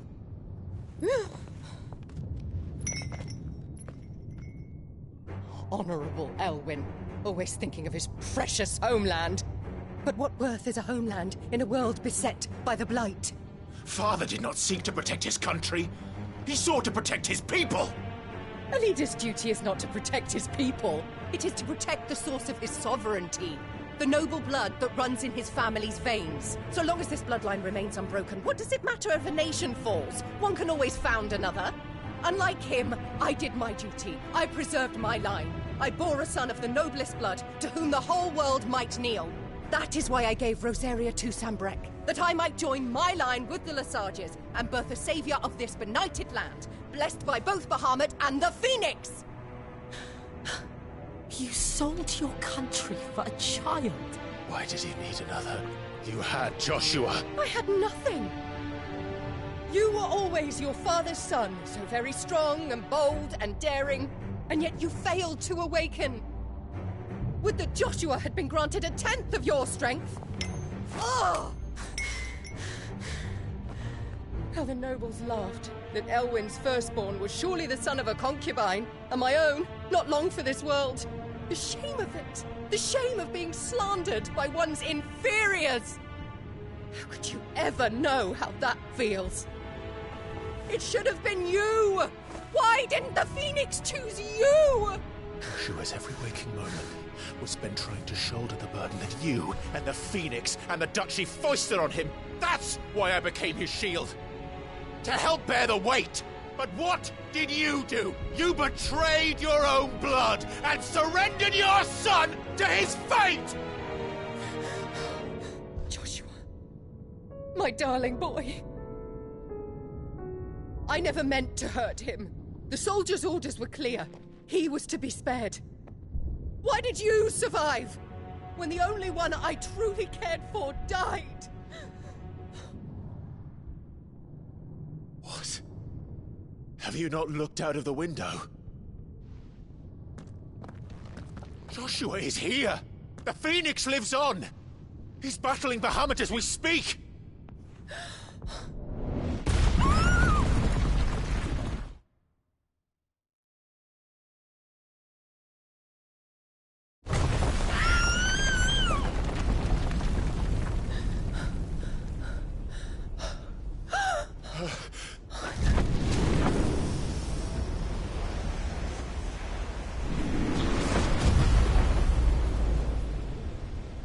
Joshua! Wake up!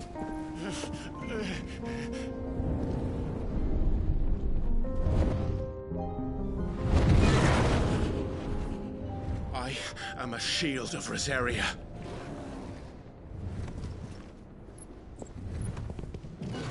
And I will do my duty. What are you...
seen.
It's now or never, Joshua.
done yet!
What now?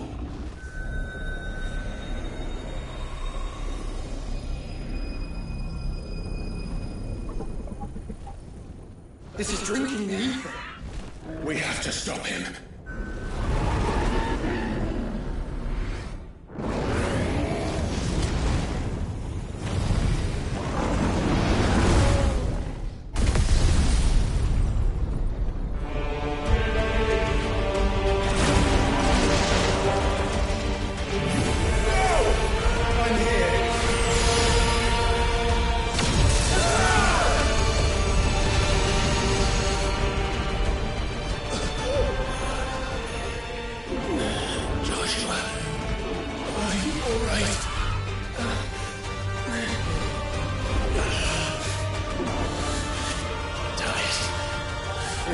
Stronger than this. Come on, Ifrit.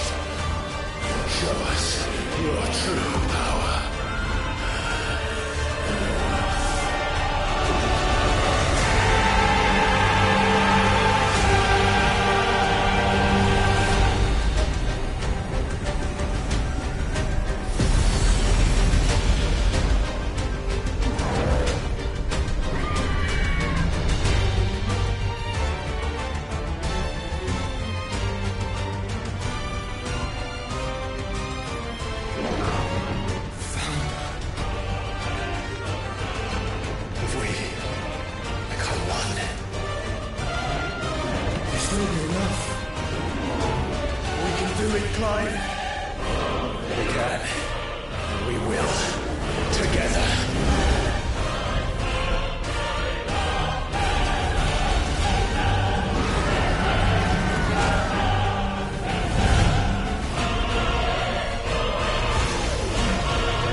Are you ready? Ready!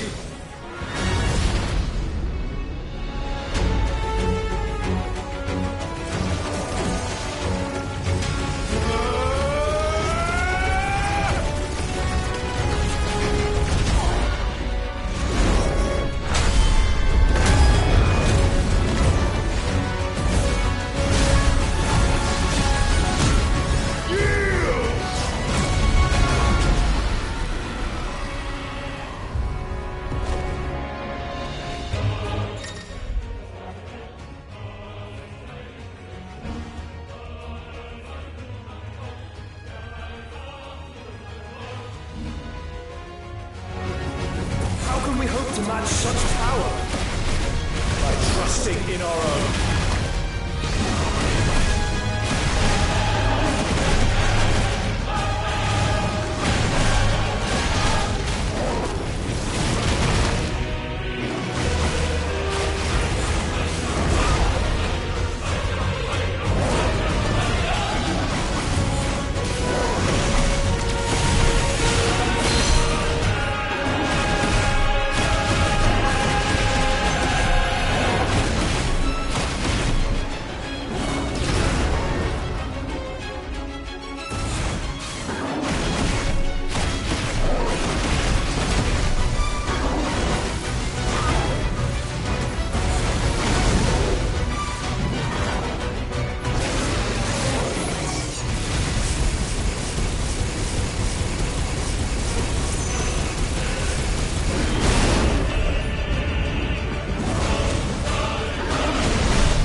Joshua! Clive!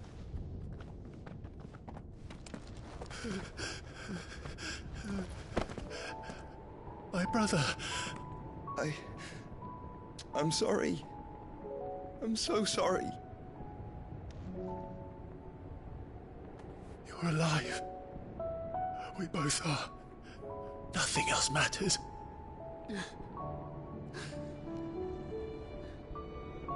I never dared hope that I would see this day.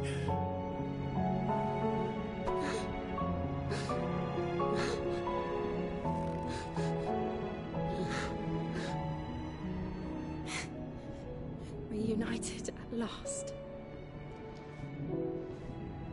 Jill.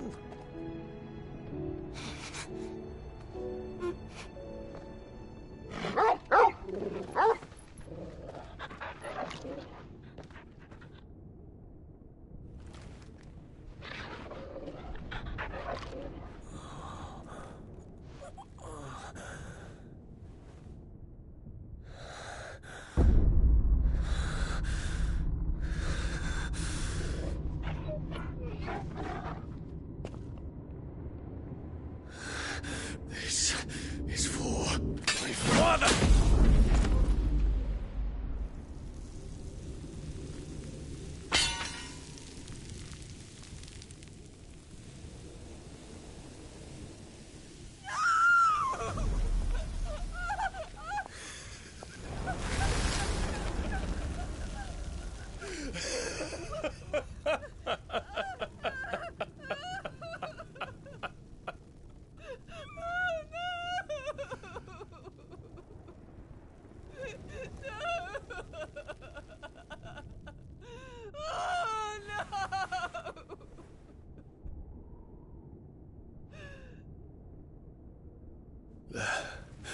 It is done.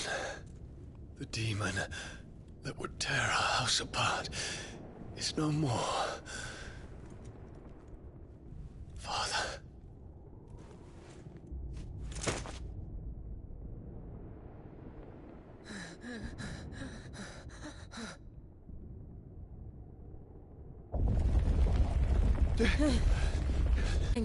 Right. We need to leave. No. Wait.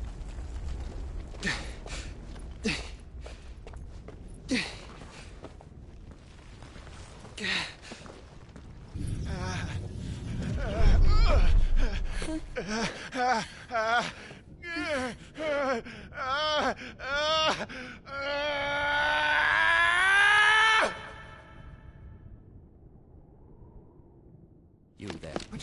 What section? Little as you. Focus all efforts on extinguishing the fires around the capital. City can wait.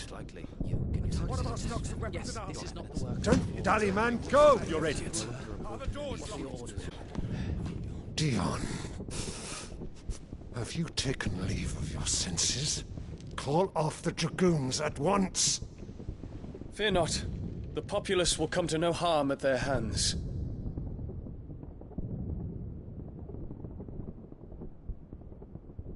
Of Senbrek.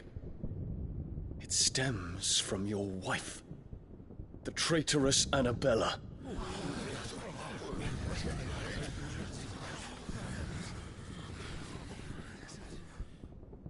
Not another word, Dion. Father, though you may not see it, the darkness has taken him when you ruled not with cruelty, but with compassion. Why now do you turn your back on your people? Why now do you seek to stoke the fires of war? You too have borne witness to this change, Your Eminences. And you know, as well as I, who is responsible for it. A puppet now sits upon the throne, but cut his strings, and the master loses the power! What?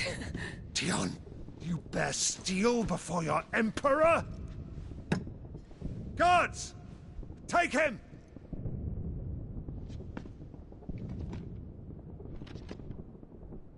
For every citizen who falls, another can be bred. For every home that burns, another can be built. Those were your words. But when the last of your citizens has fallen, and all of their homes have been reduced to ash, what will become of your empire, of its rulers, of your god? As the mother crystals crumble one by one, and the blight sweeps in to claim all that we hold dear, our people look to their emperor for protection. Yet he labors not to secure their futures, but to seize what is left of the twins for himself. Even if it should come at the cost of everything his loyal citizens have labored to build. Dion, you must understand. A small price to pay, is it not? You've been blessed with great power, Dion. Enough to win me the world. So go, claim Valisthea for me, brother.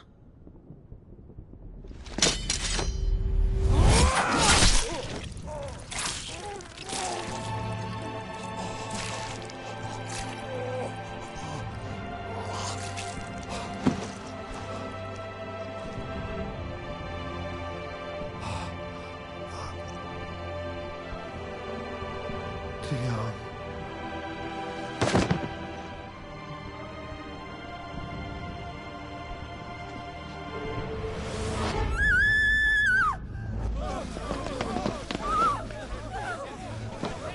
Gods! Gods! Father. Poor father. How he doted on his children. That he would die to protect me was plain. It was but a matter of when. You planned this?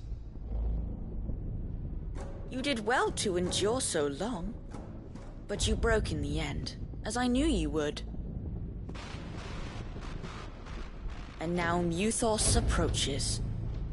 Put him to the proof. I would see if he breaks. Go, Bahamut. Kinslayer.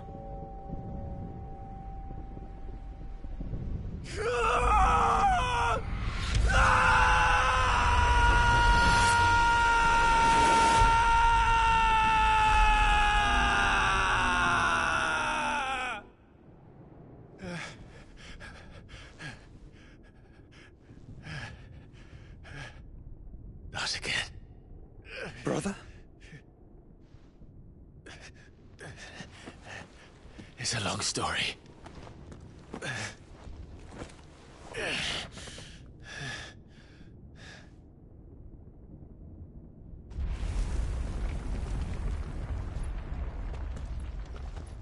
You cannot stay here, Mother.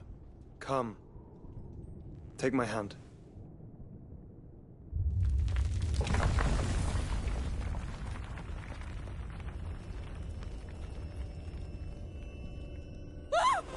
Get away from me! This is all just a dream, just a bad dream! You will not take me, Shadow! You will not take me!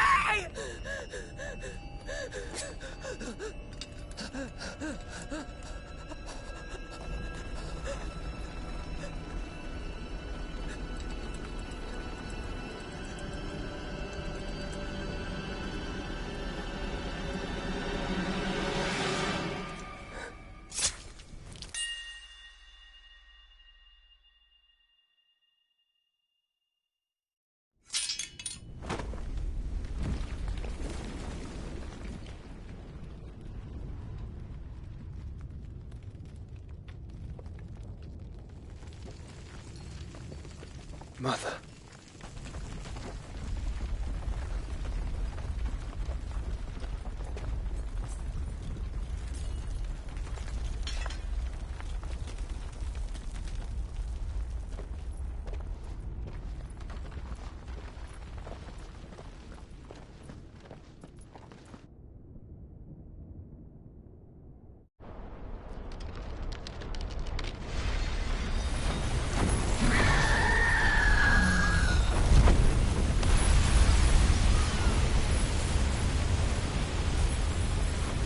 if it is consciousness that weaves your wills together.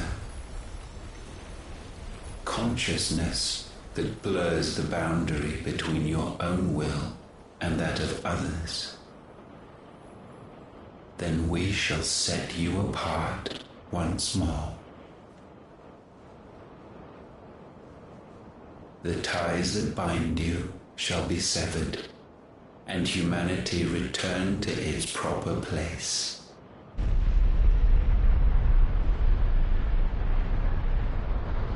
By primogenesis shall a new age of reason begin.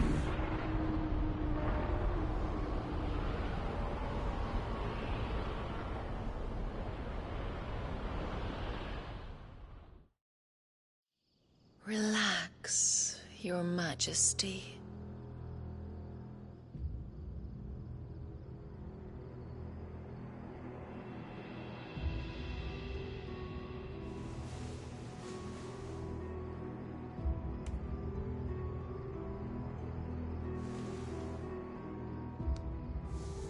Don't you want to play? It's been a long time. If that is your wish. Men, you are as meek as all the others.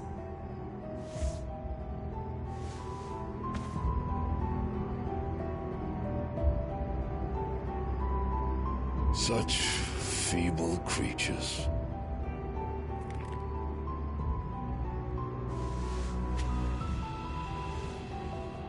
Gifted the power of icons, yet slaves to fickle emotions which usher you to your doom. And so you bind your fragile wills with strands of consciousness. The wretched handiwork of a wretched people. The sons of fire were united at last, and for but a moment their flame burned bright. Soon Muthos shall become our perfect vessel. And then shall the world be remade. Not before the bonds are severed, of trust, of respect, of love. Only when every strand of consciousness is cut away may Muthos return to our side. By primogenesis shall all be undone. Mankind shall be rid of his wretchedness, and Muthos of his will. But while he yet clings to it, he has the power to forge bonds anew, and so we bid you. Find Muthos, and sever every one. To destroy that which has no physical form. You ask the impossible. There is nothing your black blade cannot cut, Odin. We shall unite with Muthos, and bring forth a new world. So long as our vessel remains unclaimed by humanity. It shall be done, Master. My will is yours.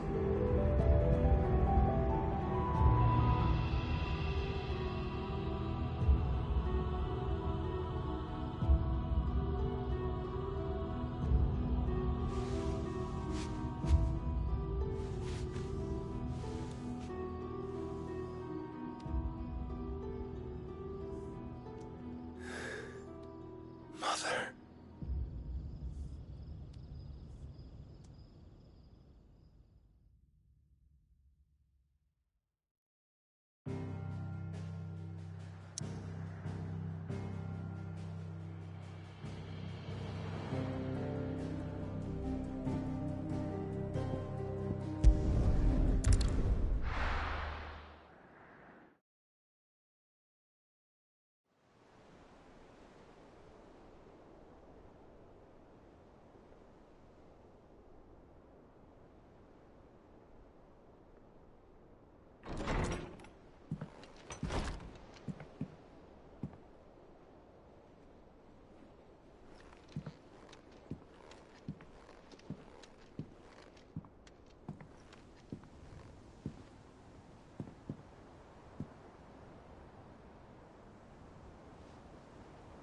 How is your brother?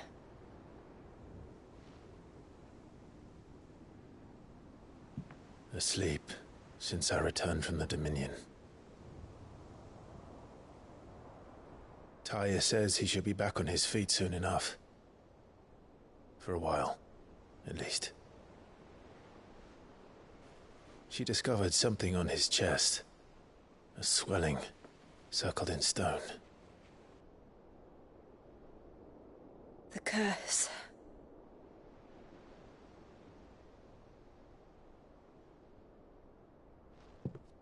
For every mountain we climb, another rises up to greet us, doesn't it? It's never ending.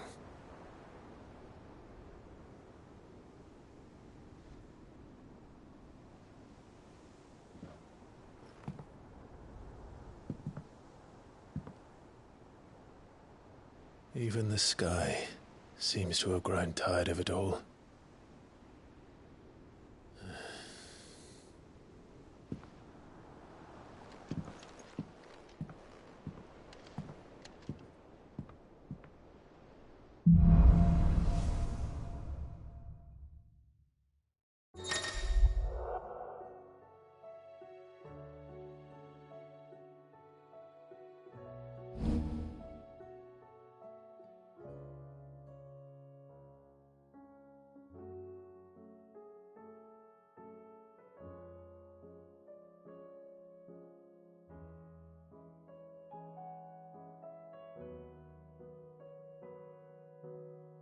Taya won't be happy if I disturb Joshua.